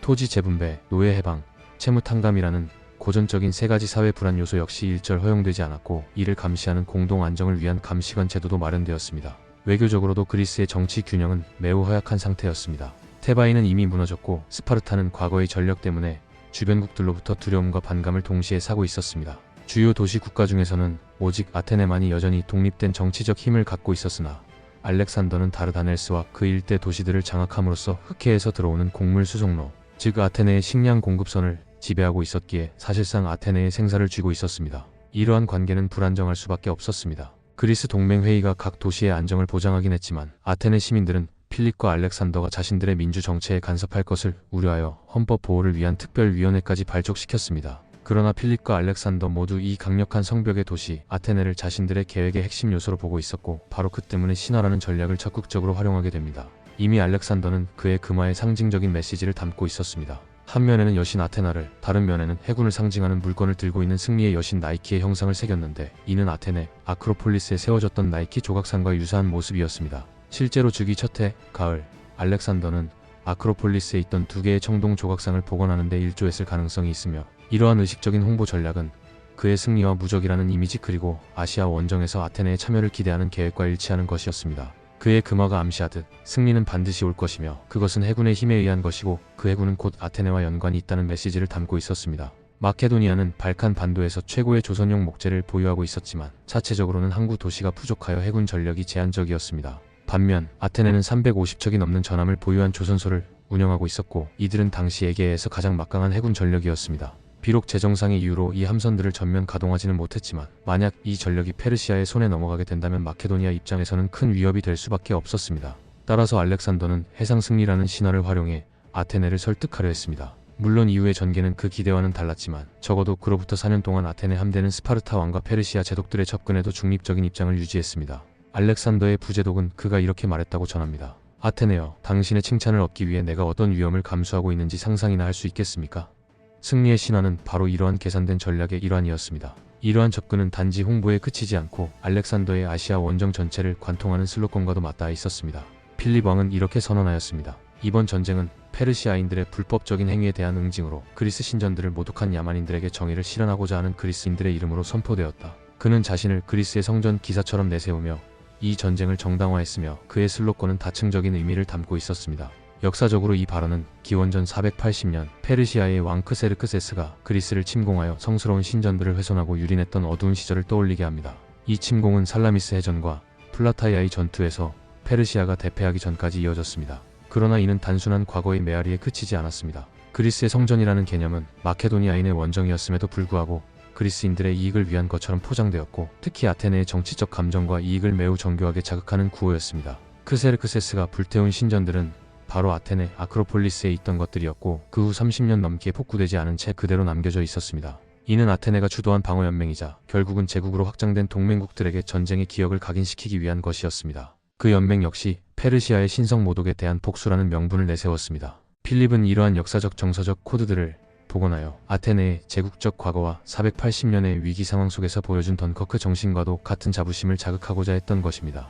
아테네는 필립에게 패배한 이후 정치적 위상이 축소되고 공간적 야망도 줄어든 상태였으며 과거의 영광을 회상하며 자조와 분노가 섞인 정치적 분위기 속에 있었습니다. 그런 만큼 야만인 페르시아인들에 대한 정의의 원정이라는 명분은 정의와 종교, 그리고 당시 그리스 전쟁에서 중요한 요소였던 전리품을 약속하는 요소로 작용했습니다. 이 명분은 단지 선언에 그치지 않고 실제로 동맹국들이 알렉산더의 원정을 어떻게 인식했는가에 깊이 영향을 미쳤고 이는 원정대의 정서와 동기에도 스며들었습니다. 예컨대 테베의 지배에 반감을 품었던 소도시 테스피아이의 시민들은 테베의 파괴에 적극적으로 동참했으며 이후 알렉산더의 원정군의 기병대를 파견하였습니다. 이들은 하마단 전투 이후 부와 명예를 안고 귀환했고 자신들이 마케도니아의 이익을 위해 싸운 것이 아니라 조상들의 고결함을 모욕한 아시아의 야만인들에게 복수한 것이라는 명분으로 전리품을 봉헌하였습니다. 물론 이런 그리스의 성전이라는 개념은 신화에 가까운 것이었습니다. 마케도니아 군대는 실제로 트라키아인과 일리리아인 등 야만인 병력의 지원을 받았고 많은 그리스인들은 알렉산더의 볼모나 페르시아의 동맹국으로 존재했을 뿐입니다. 알렉산더의 육상 부대에 함께한 아테네 병력은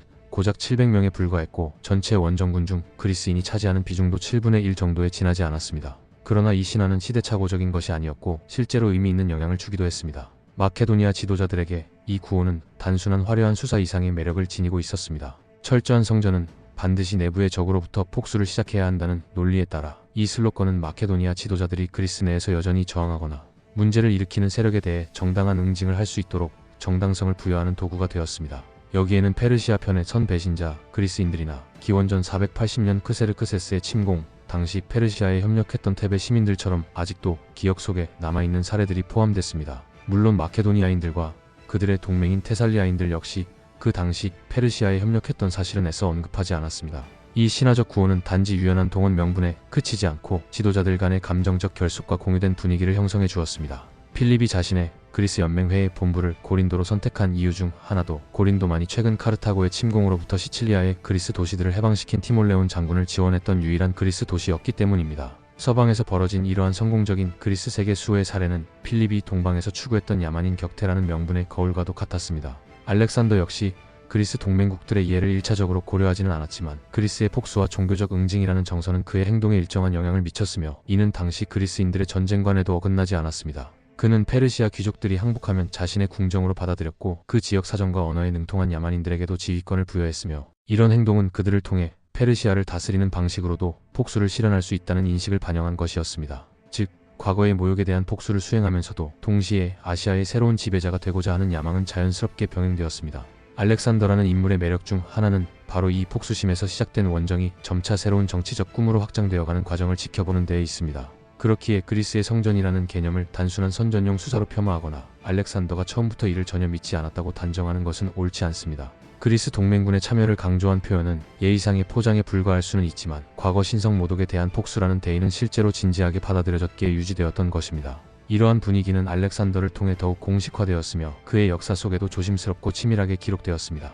그리스인들의 복수 전쟁을 이끄는 지도자에게는 당연히 자신의 역사 기록자가 필요했고 아리스토텔레스의 도움을 받아 그 역할을 맡을 적임자가 등장했습니다. 바로 아리스토텔레스의 사촌인 칼리스테네스였습니다. 칼리스테네스는 이미 그리스인들 사이에서 기원전 387년의 왕의 평화부터 시작된 성스러운 전쟁 시기까지의 그리스 사건들을 다룬 저작으로 잘 알려져 있었습니다. 그는 아리스토텔레스와 함께 일하며 그의 영향을 받았으며 델포이에서 열리는 피티아 경기의 승자 명단을 정리하는 작업에도 함께 참여하고 있었습니다. 이는 연대기적 열정이 돋보이는 작업이었지만 정작 다른 역사 기록에서는 사실관계를 경시하는 경향이 있었습니다. 칼리스테네스는 학구적인 성향을 지닌 인물이었으며 지명의 기원에 흥미를 가졌고 트로이 함락 시기에 대한 나름의 이론도 있었습니다. 그의 스승 아리스토텔레스처럼 초기 그리스 시가를 역사적 증거로 활용했고 식물학과 지리, 어쩌면 천문학에까지 지식이 있었습니다. 그는 바다가 지진에 영향을 준다는 주장을 펼치며 자신의 관찰뿐 아니라 호메로스가 바다의 신 포세이돈을 지진의 신이라고 부른 점을 근거로 들었습니다. 그는 아시아 원정을 서술해야 하는 입장이었기에 헤로도토스를 잘 알고 있었고 철저히 그리스 문화에 기반한 사람이었습니다.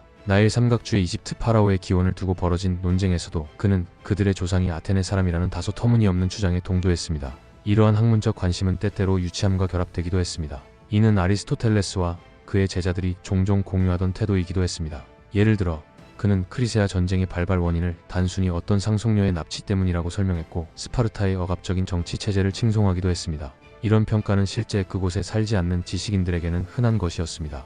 그는 또한 소크라테스가 2명의 아내를 두었다는 신화를 아리스토텔레스와 함께 믿었으며, 그리스의 가장 위대한 극작가 아이스킬로스가 술에 취한 상태에서 희곡을 썼다고 주장하기도 했습니다. 이처럼 때때로 그의 주장은 억지스러웠지만, 자신이 태어난 도시인 올린토스가 알렉산더의 아버지 필립에 의해 파괴되었음에도 불구하고 그는 양심의 갈등 없이 그 아들의 찬양자 역할을 자처했습니다. 그는 아리스토텔레스를 통해 궁정에 입문한 것으로 보이며, 이후 알렉산더로부터 그의 업적을 영웅적으로 기록해달라는 공식 위임을 받았습니다. 칼리스테네스는 이미 아리스토텔레스처럼 찬양문을 잘 쓸 줄 아는 사람이었으며, 알렉산더가 소중히 여겼던 일리아드의 특별 사본을 준비하는 데에도 참여함으로써 왕의 신임을 얻게 되었습니다. 칼리스테네스는 알렉산더의 명성은 나와 내 역사에 달려있다고 말했다고 전해지며, 이는 상당히 그럴듯한 말입니다. 실제로 알렉산더를 둘러싼 수많은 자료들 가운데 그의 역사에 대한 직접적인 기록은 다른 저자들이 남긴 16개 남짓한 인용문에 의존하고 있습니다. 칼리스테네스가 집필한 저작은 역사보다는 찬양문에 가까운 문학 형식을 따랐으며, 전체적으로 문체는 수사학적으로 다듬어져 있었고, 내용은 알렉산더를 기쁘게 하기 위한 것이었습니다. 그는 알렉산더를 신에 필적하는 존재로 묘사하며 그리스 문화의 언어와 전통 속에서 그의 위협을 찬미하였습니다. 칼리스테네스의 책은 시작과 끝이 확실히 전해지지 않으며, 그가 저작을 그리스 본토로 시차를 두고 전달해 여론을 조성하거나 알렉산더의 행보를 실시간으로 알린 흔적도 남아있지 않습니다. 다만 그리스인의 성전이라는 대의는 그의 저작에서 강조되었을 가능성이 높으며, 일리아드에 능통했던 칼리스테네스는 알렉산더의 무용을 호메로스의 구절로 장식하는 데 능했습니다. 그는 좋은 글을 쓰고자 하는 사람은 대상의 성격을 놓쳐서는 안 되며, 글은 인물과 행동에 걸맞게 맞춰져야 한다고 말했으며, 이를 통해 우리는 알렉산더가 자신을 어떻게 보이길 원했는지를 짐작할 수 있습니다. 그리고 바로 그 원한 이미지가 그의 성격을 이해하는 가장 직접적인 실마리가 됩니다. 칼리스테네스 이후의 역사가들, 그가 남긴 저작을 읽은 장교들이든 문학가들이든 그의 기록을 사실적 서술의 일부 인용하거나 참고하긴 했지만 그에 매몰되지는 않았습니다. 모든 기록자들이 공유하는 공통된 사실들을 통해 볼 때 칼리스테네스의 저작은 알렉산더의 행군 경로와 무용담에 대해 매우 상세하고 찬양적인 보고서였으며, 인물뿐만 아니라 적군수나 전사자 수 같은 통계적 수치도 대대적으로 과장되어 신화적 영웅의 업적을 더욱 부각시키고자 했습니다. 요컨대 칼리스테네스는 알렉산더 신화의 공식적인 후원자였으며, 오늘날 우리가 알렉산더를 이해하고자 하는 여정은 동시에 아리스토텔레스의 학문적 사촌을 추적하는 과정이기도 합니다. 그러나 아시아 원정을 앞둔 그리스인들에게 이런 영웅적 과정은 전혀 낯설지 않았고, 때로는 전혀 어색하지도 않았습니다. 서아시아 해안과 레바논, 이집트 연안 정도밖에 경험하지 못했던 그리스인들로서는 당시 페르시아의 제국 전체가 오히려 그리스보다 쉽게 정복될 수 있을 것이라 여기는 것이 그리 무리는 아니었습니다. 페르시아 사회는 엄격한 계급 질서로 구성되어 있었으며, 심지어 하급 귀족조차도 왕이나 고귀한 7가문의 제후들에게 노예라고 불릴 정도였습니다. 페르시아의 대왕은 그의 지방 총독들을 마나 반다카, 나의 노예들이라고 불렀지만, 그렇다고 해서 페르시아 제국이 절대 권력자가 전권을 휘두르는 노예 국가였던 것은 아니었습니다. 제국에서 중앙 집권적 통치는 시간과 거리 앞에 무력해질 수밖에 없었습니다. 프리기아에서 페르시아만까지 왕의 편지가 도착하는데 석 달이 걸릴 수 있는 상황에서 권력은 지방에 위임될 수밖에 없었으며, 그렇지 않으면 험준한 산악 지형과 느린 도로망 속에서 그 영향력이 희석되기 마련이었습니다. 그리스인들은 이미 서아시아의 사트라피가 특정 가문에게 세습되는 특권적 공국으로 바뀌는 모습을 지켜봐왔으며, 어떤 지역은 현지 언어와 부족, 산악지대를 잘 아는 토착 왕족이 지배하는 반독립적인 왕국으로 기능하고 있다는 사실도 인식하고 있었습니다. 페르시아의 대왕은 제국의 통치권이 이와 같은 지방 총독들에게 이양되는 것을 용인했고, 총독들 사이의 경쟁과 반목은 오히려 중앙 권력을 강화하는 데 유리한 요소로 작용했습니다. 이러한 구조는 외부의 침입자에게도 나름의 이점을 제공했습니다. 서로 협력하지 않는 지역 세력들을 상대로 각계격파의 전술을 펼칠 수 있었기 때문입니다. 그러나 이 제국을 단순히 통과하거나 약탈하는 것이 아니라 정복 후 통치하려는 침략자에게는 전혀 다른 과제가 기다리고 있었습니다. 어느 하나의 확고한 기반이 제국 전체를 지탱하지 않는 한 중심을 무너뜨리는 것만으로는 승리를 보장할 수 없었고, 제국의 외곽에서는 여전히 독립성이 강한 지역들이 활발하게 존재하고 있었습니다. 페르시아인들에게 있어 중심지인 파르사를 벗어날수록 세상은 점점 더 위협적으로 보였습니다. 유랑하는 왕을 따라 계속해서 궁전을 옮겨 다녀야 했던 궁정 사람들에게 제국의 독립적인 외곽지대는 끊임없는 피로와 긴장의 원천이었습니다. 알렉산더의 부하들과 인도에서 만난 한 힌두 철학자는 이렇게 말했다고 전해집니다. 그는 마른 소가죽을 땅에 펴고 그 한쪽을 밟자 다른 쪽이 들려 올라가는 모습을 보여주었습니다. 이어서 사방을 밟자 가죽은 계속 들썩였고, 마침내 중심에 올라서자 전체가 안정적으로 가라앉았습니다. 그는 이렇게 말했습니다. 제국의 중심을 단단히 누르지 않으면 외곽은 결코 조용하지 않을 것이다. 알렉산더에게 던진 조언이자 제국을 통치하는 방법에 대한 상징적인 가르침이었습니다.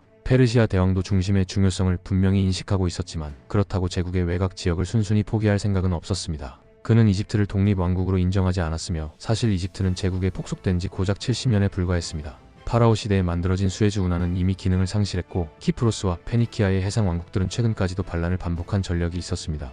필립 2세의 생전에만 2차례 서아시아의 총독들과 지역 군주들이 페르시아 제국을 떠나려는 움직임을 보였으며 심지어는 유프라테스 강을 타고 바빌론을 점령하겠다는 위협도 있었습니다. 이러한 서방 지역의 위협에 맞서기 위해 페르시아는 거대한 규모의 군대를 소집해 진압군을 파견했고 많은 경우 대규모 작전을 통해 외곽 지역을 다시 제국의 틀 안으로 폭속시키는 데 성공했습니다. 이러한 반란의 기억은 알렉산더에게 유리하게 작용할 수도 있었지만 중요한 사실은 서아시아 대부분이 다시금 대왕의 지배에 복종하고 있었다는 점입니다. 페르시아가 서방 지역에 대해 보인 집착은 단순히 이해되기 어렵습니다. 이를 설명할 수 있는 가장 유력한 이유는 조상 대대로 물려받은 제국을 유지하려는 의지에서 비롯된 것이라고 볼 수 있습니다. 중국과 지중해 사이에 위치한 이란은 지리적으로 보았을 때 본래 지중해 세계와 깊은 이해관계를 맺을 필요는 없었습니다. 그러나 이게 주변에서 자라난 관찰자들은 과거 페르시아의 그리스 침공이라는 기억에 집착한 나머지 페르시아 제국이 근본적으로 이란인들을 위해 존재했다는 사실을 쉽게 망각하곤 했습니다. 이란인들이 제국에 바랐던 것은 크게 세 가지였습니다. 첫째, 산악과 삼림지대에 사는 부족들의 약탈로부터 그들의 영지와 시골 성체를 보호받는 것이었습니다. 둘째, 중앙아시아의 유목민들로부터의 방어였는데 이들은 가뭄과 초지 부족으로 인해 옥수스강을 넘어 남하하거나 카스피해 남쪽으로 진출할 위험이 있었습니다. 셋째, 왕과 그의 귀족들로 구성된 존경받는 동료 계층을 구분짓는 장엄하고 격식 있는 궁정 의례를 통해 왕권의 위험을 명확히 드러내길 원했습니다. 이러한 안전과 의례의 이상을 유지하려면 궁극적으로는 식량과 귀금속이 필수적이었습니다. 이러한 자원이 없으면 군사 주둔지도 유지할 수 없고 궁정 예우 또한 불가능했기 때문입니다. 그래서 바빌론의 비옥한 초승달 지대는 전략적 가치가 매우 높았으며 인공적으로 관계된 그곳의 농지는 궁정이 연간 소비하는 식량의 3분의 1과 상당량의 은을 일한 고원에 위치한 왕궁이나 궁정 귀족들에게 공급하는 핵심 기반이었습니다. 페르시아 동부 제국에 대해 잘 알지 못했던 그리스인들 중에서도 유프라테스 강이나 아시아 소아시아의 경계 강들이 페르시아의 자연스러운 국경이라고 생각하는 이들이 있었습니다. 하지만 페르시아 왕들은 그러한 인식에 동의하지 않았습니다. 막대한 비용과 노력을 들여 서방을 향한 원정에 나섰던 왕들은 정작 펀자브 지역의 옛 영토는 다시 토착 라자들에게 돌려주었고 옥수스강 너머의 땅들은 요새에 거주하는 동맹 귀족들에게 위임했으며 인더스강 하류에서의 통치 기억은 사실상 사라지게 방치했습니다. 그럼에도 불구하고 바빌론의 농경지가 안전한 이상 이집트나 레반트의 함대 혹은 아시아의 그리스 도시 국가들은 이란 궁정의 실질적인 필요와는 무관한 존재였다고 볼 수도 있겠습니다. 지리적인 특성은 페르시아 대왕이 정책 우선순위를 어떻게 설정했는지를 이해하는 데 중요한 단서를 제공합니다. 티그리스강 동쪽 이른바 상부 사트라피로 불리는 지역과 이란 본토는 모두 대규모 군대의 이동에 적합하지 않은 두 가지 주요 지형으로 이루어져 있었습니다. 하나는 제국 북부와 중심부에 걸쳐 광활하게 펼쳐진 사막 초원 지대였습니다. 이곳에서는 인간의 이동 속도가 가축의 보폭을 넘지 못했고 가장 빠른 이동 수단은 왕의 전령단과 사역 인부들이 왕실 도로망을 따라 이동하는 것뿐이었습니다. 식량 자원은 물이 있는 몇몇 오아시스에만 국한되어 있었으며 이란인들은 그 물을 신성시했습니다. 만약 누군가가 아무 준비 없이 사막을 횡단하려 한다면 팍트리아산 낙타의 도움 없이는 멀리 가지 못했을 것입니다. 이 낙타들은 산악지대의 혹독한 겨울뿐 아니라 한여름의 더위에도 강한 체력을 자랑했습니다. 한 중국 여행자는 그 낙타들을 이렇게 묘사했습니다. 사막 바람이 몰려오기 시작하면 오래된 낙타들이 가장 먼저 한다. 그들은 즉시 무리를 이루어 으르렁거리며 코를 모래 속에 묻는다. 사람들도 펠트천으로 코와 입을 덮는다. 바람은 빠르게 지나가지만 그런 대비 없이는 생명을 잃을 수도 있다. 이처럼 사막지대는 세밀한 행정 통치를 펼치기엔 적절하지 않은 지역이었습니다. 하지만 이 지역은 적어도 사방을 둘러싼 산악지대보다는 접근성이 나았습니다. 서쪽에는 자그로스 산맥, 동쪽에는 힌두쿠시 산맥, 북쪽에는 굴곡진 고르간의 숲과 엘브르즈 산맥, 남쪽에는 페르시아 본토의 험난한 고지대가 자리잡고 있었습니다. 이 중 페르시아 지방은 마케도니아의 필리포스 2세와 동시대인이었던 아르타크세르크세스 3세조차도 통치기간 동안 단 한 번도 방문한 적이 없는 지역이었습니다. 이러한 산악지대는 동굴 속에 거주하는 사람들, 유목민, 산악 양치기, 숲속 부족들이 터전을 이루고 있었으며 그곳에서 군대가 진군하려면 실제로 길을 개척해야만 했습니다. 이 지역의 혹독한 눈과 진창은 군사작전의 계절을 극히 짧게 만들었습니다.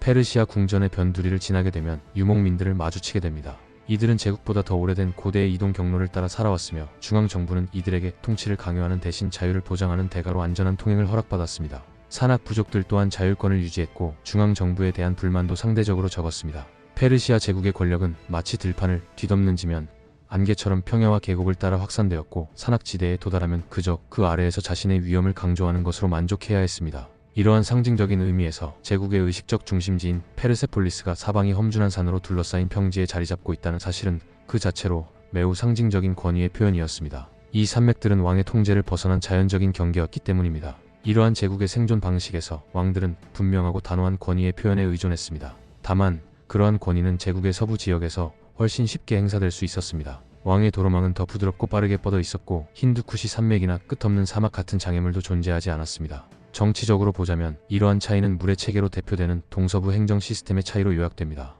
이란 고원 지역에서는 카나트라 불리는 정교한 지하 수로망, 일명 물의 광산이 지역 귀족들에 의해 통제되었으며 이들은 마을 단위로 물을 분산시켰습니다. 이처럼 물과 권력이 모두 분산되어 있었기 때문에 왕실의 영향력도 제한적일 수밖에 없었습니다. 그러나 서부, 특히 바빌로니아 지역에서는 왕실 운하를 통한 물의 통제가 중앙 집권적으로 이루어졌습니다. 이러한 지역에서는 왕실 관료제가 중앙에 집중되어 있었으며 판사와 조사관들이 지방 수비대 및 사트라프의 법정에 파견되어 왕의 법을 시행했습니다. 이들은 지역 주민들의 전통 법보다 우선적인 권한을 가졌습니다. 왕실의 행정체계는 문자로 이루어진 언어를 통해 기록되었기 때문에 문맹이었던 이란 주민들은 이를 이해할 수 없었고 현재까지도 이러한 행정체계의 복잡성에 대한 증거는 점차 발견되고 있습니다. 비록 알렉산더가 진격하던 시점으로부터 약 70년 이내의 직접적인 기록은 남아있지 않지만 이러한 왕실 문서들이 보여주는 치밀한 통치는 과소평가될 수 없습니다. 예를 들어 왕의 식민지 주민들에게는 정확한 과세가 이루어졌고 사트라프 법정에서는 항소가 처리되었으며 측량 단위와 도량형이 표준화되었고 왕의 도로를 이용하는 여행자에게는 일정한 공급소에서 일일 식량 배급이 제공되기도 했습니다. 이처럼 정교한 체계는 수많은 통역사, 필경사, 행정공무원들이 있었음을 암시하며 이는 현재 새로 발굴되는 점토판과 이집트의 파피루스 문서를 통해 점차 그 전모가 드러날 것입니다. 실제로 이 행정체계는 신생아의 성별에 따라 식량 배급량을 다르게 책정할 정도로 정밀했으며 지역별 작업 인력의 성비까지도 정밀하게 맞추는 체계를 보여주었습니다. 비록 페르시아 제국에는 정교한 서기 체계와 법전이 존재했지만 실질적인 권력은 어디까지나 왕에 대한 접근성, 즉 왕의 눈에 얼마나 들 수 있는가에 따라 결정되는 매우 개인적인 성격의 권력이었습니다.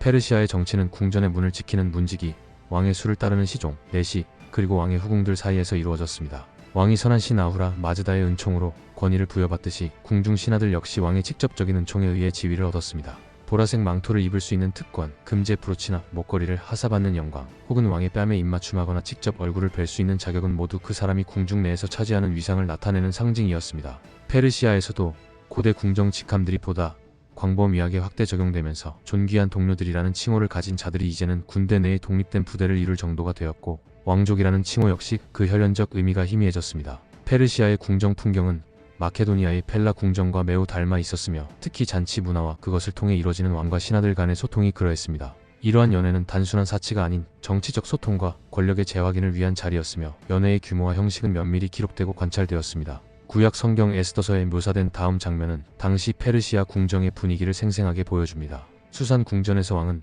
귀천을 막론하고 모든 백성들을 위해 7일 동안 잔치를 열었다. 그 잔치는 왕궁 정원에 마련되었으며 흰색, 초록색, 청색 휘장이 정교한 린넨 끈과 자주색 끈으로 은 고리에 묶여 대리석 기둥에 걸려 있었고 황금과 은으로 만든 침상들이 붉은색, 청색, 흰색, 검은색의 대리석이 깔린 바닥 위에 놓여 있었다. 이처럼 에스더서는 역사적 사실을 기반으로 하면서도 극적인 요소가 가미된 기록이지만 당시 페르시아 궁정의 구조와 권력 작동 방식을 생생히 재현한 기록으로도 해석할 수 있습니다. 왕권은 신적인 정당성 위에 군림했고 궁중 정치 또한 매우 개인적인 네트워크 속에서 작동했으며 권력은 상징과 의식을 통해 눈에 보이게 표출되었습니다. 페르시아 궁정에서 왕은 단순한 통치자가 아닌 초인적인 위엄과 신성함을 지닌 존재로 여겨졌습니다.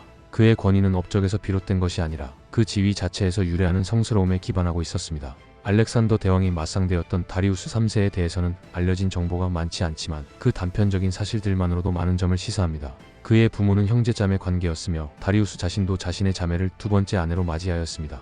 이와 같은 근친혼은 당시 왕실의 특권이자 상징으로 여겨졌고 일반 가문이 따르는 사회적 금기를 초월했다는 점에서 그들이 평민과는 다른 존재임을 강조하는 수단이었을 가능성이 큽니다. 이러한 혼인 풍습이 미친 심리적 영향은 정확히 파악할 수 없지만 다리우스는 외모가 수려했고 용맹한 인물로 평가받았습니다. 특히 그는 이란 중심부의 반란 부족과의 일기토에서 뛰어난 활약을 보였다는 전설적인 일화를 남겼습니다. 물론 다리우스를 향한 그리스인들의 비방도 존재했습니다. 그들은 다리우스가 왕가 출신이 아니라 노예의 아들이었다거나 왕실 도로를 달리던 단순한 급사에 불과했다고 조롱했습니다. 하지만 사실 그는 왕가의 한분파 출신인 숙부의 후손이었으며 산악지대인 아르메니아의 총독으로서 그 능력을 인정받은 인물이었습니다. 아마도 아르메니아 총독으로 재직 중이던 시기에 그는 이웃한 카파도키아의 여인과 첫 결혼을 한 것으로 보입니다. 흥미로운 점은 카파도키아는 자주 반란을 일으키던 야성적인 왕국이었음에도 불구하고 이후 다리우스를 지지하며 그의 정권을 위해 여러 차례 싸웠고 알렉산더의 정복기와 뒤이어 펼쳐진 디아도코이 시대에는 이란 귀족들의 피난처로 기능하기도 했습니다.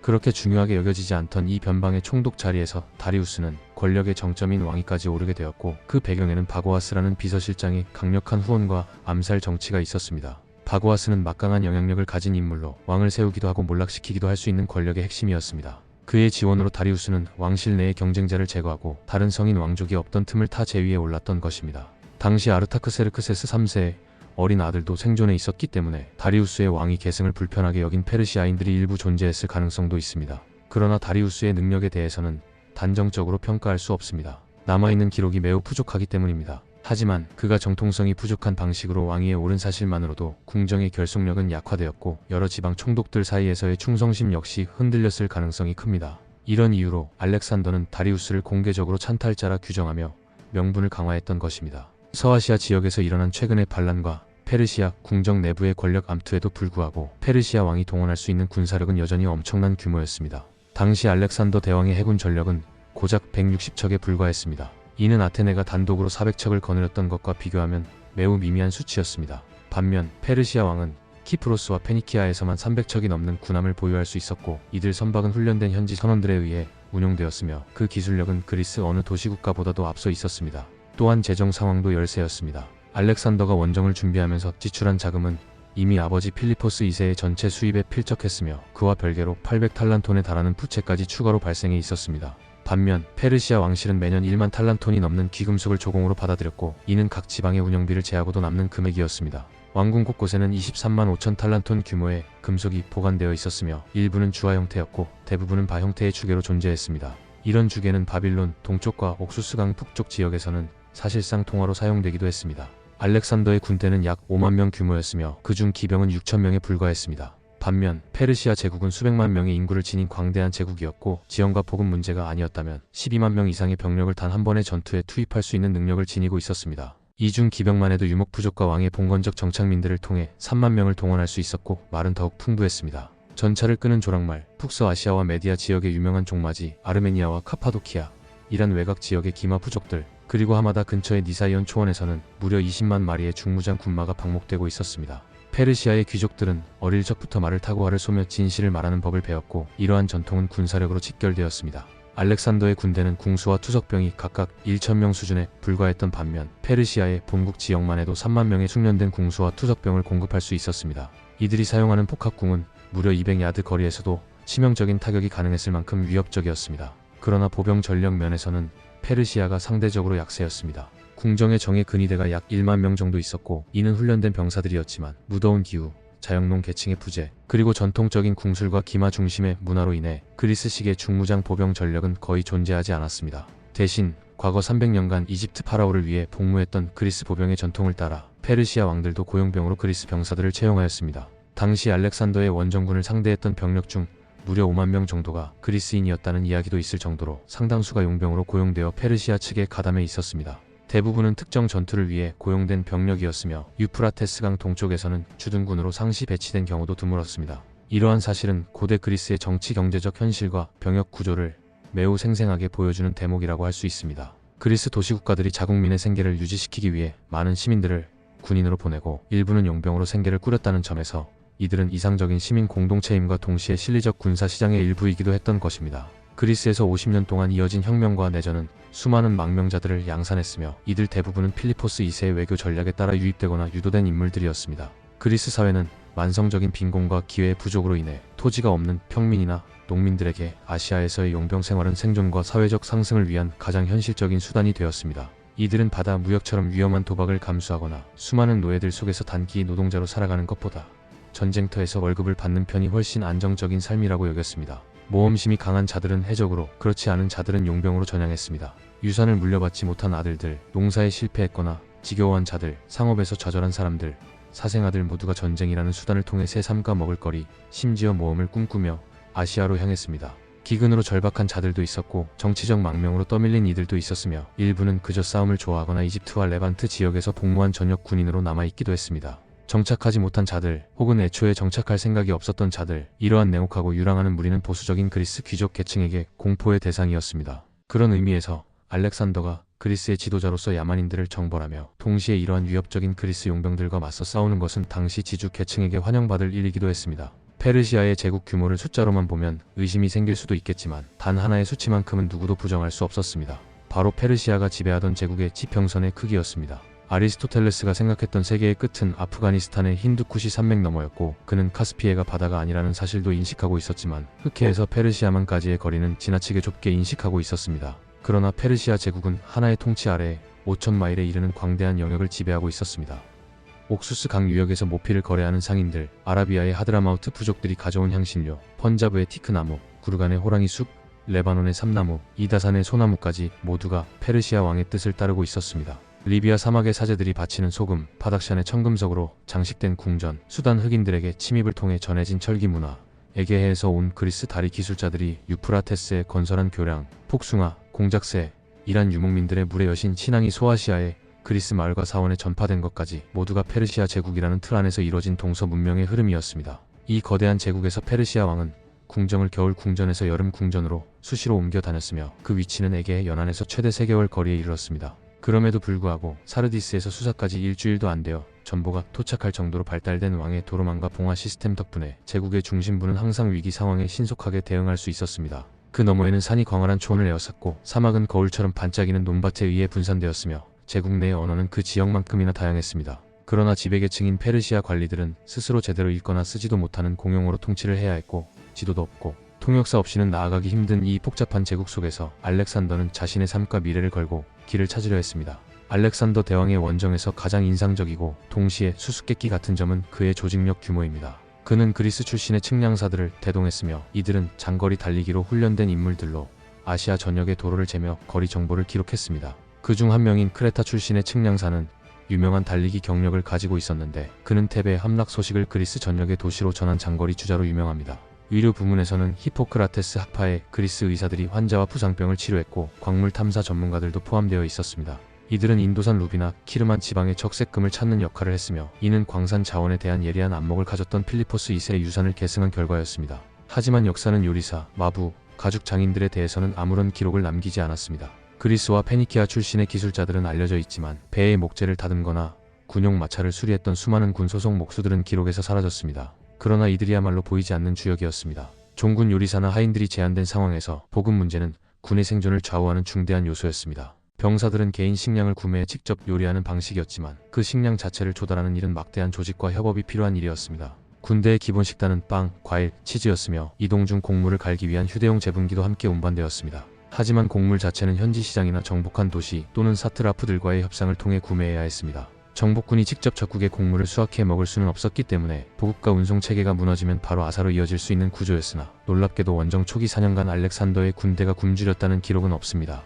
그러나 육상 수송은 느리고 비용이 많이 드는 일이었고 해상 수송이 가능한 경우에는 함대를 동원해 식량을 해안이나 강을 따라 운반했지만 내륙에서는 5만 명 병사의 일주일치 식량조차 제대로 운반하기 어려운 현실이었습니다. 소나 노새 또는 쌍자루 가방에 실어 옮기는 행렬은 도로가 평평한 곳에서만 가능했고 실제로 도로가 없다면 이 모든 것이 무의미해질 수도 있었습니다. 이런 점에서 알렉산더 원정에서 가장 중요한 동맹은 페르시아의 왕의 도로였다고 해도 과언이 아닙니다. 사르디스에서 수사까지 연결된 왕의 도로는 우체국처럼 매일 정해진 구간에 숙소와 보급소가 있어 알렉산더는 이 길을 따라가기만 해도 어느 날에는 반드시 궁전 하나쯤 만나게 되어 있었습니다. 그가 정복한 것은 결국 아시아 전체라기보다는 아시아의 주요 도로망이었다는 표현이 오히려 더 적절하다고 볼 수 있습니다. 알렉산더 대왕의 정복이 한창 진행되던 시기 한 아테네 정치인은 우리는 더 이상 인간다운 삶을 살고 있는 것이 아니라 후대의 역설의 교훈이 되기 위해 태어난 것 같다고 말했습니다. 동쪽에서 서쪽까지 온 세상의 지배자라 자처하던 페르시아 왕이 이제는 타인을 지배하기 위해서가 아니라 자신의 생명을 지키기 위해 싸우고 있다는 것입니다.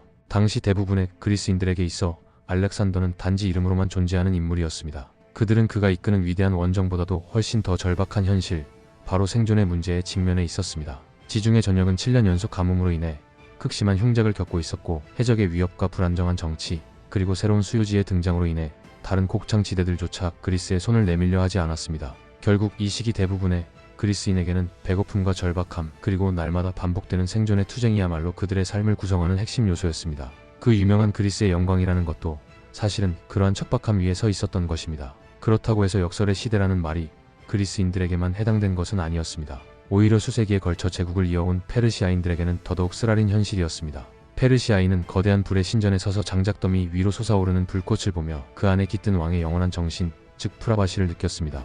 불꽃은 떨리면서도 결코 꺼지지 않았고 그들에겐 이 제국이 영원히 지속될 것이라는 확신을 안겨주었습니다. 그런 믿음은 실로 근거 있는 것이기도 했습니다. 평상시라면 왕실 소속 노동자들이 받는 식량의 가격은 거의 변하지 않았고 각 지방 총독들이 발행하는 화폐의 가치는 몇 세기 동안 안정적으로 유지되었습니다. 심지어 바빌론에서는 어느 한 페르시아인이 자기의 농가를 60년 장기 임대 계약으로 내놓기도 했습니다. 이처럼 제국은 기후와 귀족들의 자유만 보장된다면 그 나름대로 질서 있고 예측 가능한 세계였습니다. 이처럼 안정된 세계에서 마케도니아인은 단지 요나 타카바라로 불렸습니다. 이는 페르시아어로 머리에 방패를 쓰는 자들, 즉 마케도니아인들이 착용하던 넓은 책 모자를 일컫는 표현이었습니다. 그들이 처음 페르시아 제국과 접촉한 것은 약 170년 전 마케도니아 왕이 다리우스 1세에게 폭종의 상징인 땅과 물을 바쳤을 때였습니다. 페르세폴리스에 있는 다리우스 1세의 무덤 벽에는 그 왕자를 떠받치는 폭속 민족들 중 하나로 요나 타카바라가 새겨져 있었습니다. 200년 가까운 시간이 흐른 뒤 필리포스 2세가 그리스를 정복했던 바로 그 해에도 아르타크세르크세스 3세의 무덤에는 여전히 이 마케도니아인들의 형상이 반복적으로 등장하고 있었습니다. 그들은 오랜 세월 동안 페르시아 제국에 폭종했던 수많은 민족 가운데 하나로 변함없이 기록되어 있었던 것입니다. 무덤에 새겨진 비문은 이렇게 말합니다. 그대가 만일 다리우스 대왕이 얼마나 많은 땅을 정복했는지를 알고 싶다면 이 왕자를 떠받치고 있는 자들을 보라. 그리하면 알게 되리라. 페르시아인의 창은 멀리까지 나아갔노라. 하지만 불과 4년 후 바로 그 머리에 방패를 쓴 자들, 즉 마케도니아인의 창은 페르시아 제국의 심장부까지 깊숙이 찔러 들어가게 됩니다. 이로써 페르시아의 창이라는 문장은 제국의 마지막 자부심이자 가장 역설적인 역사적 증언으로 남게 되었습니다. 다음 영상에서 이어서 하겠습니다. 영상을 시청해 주셔서 감사합니다. 구독과 좋아요 부탁드립니다.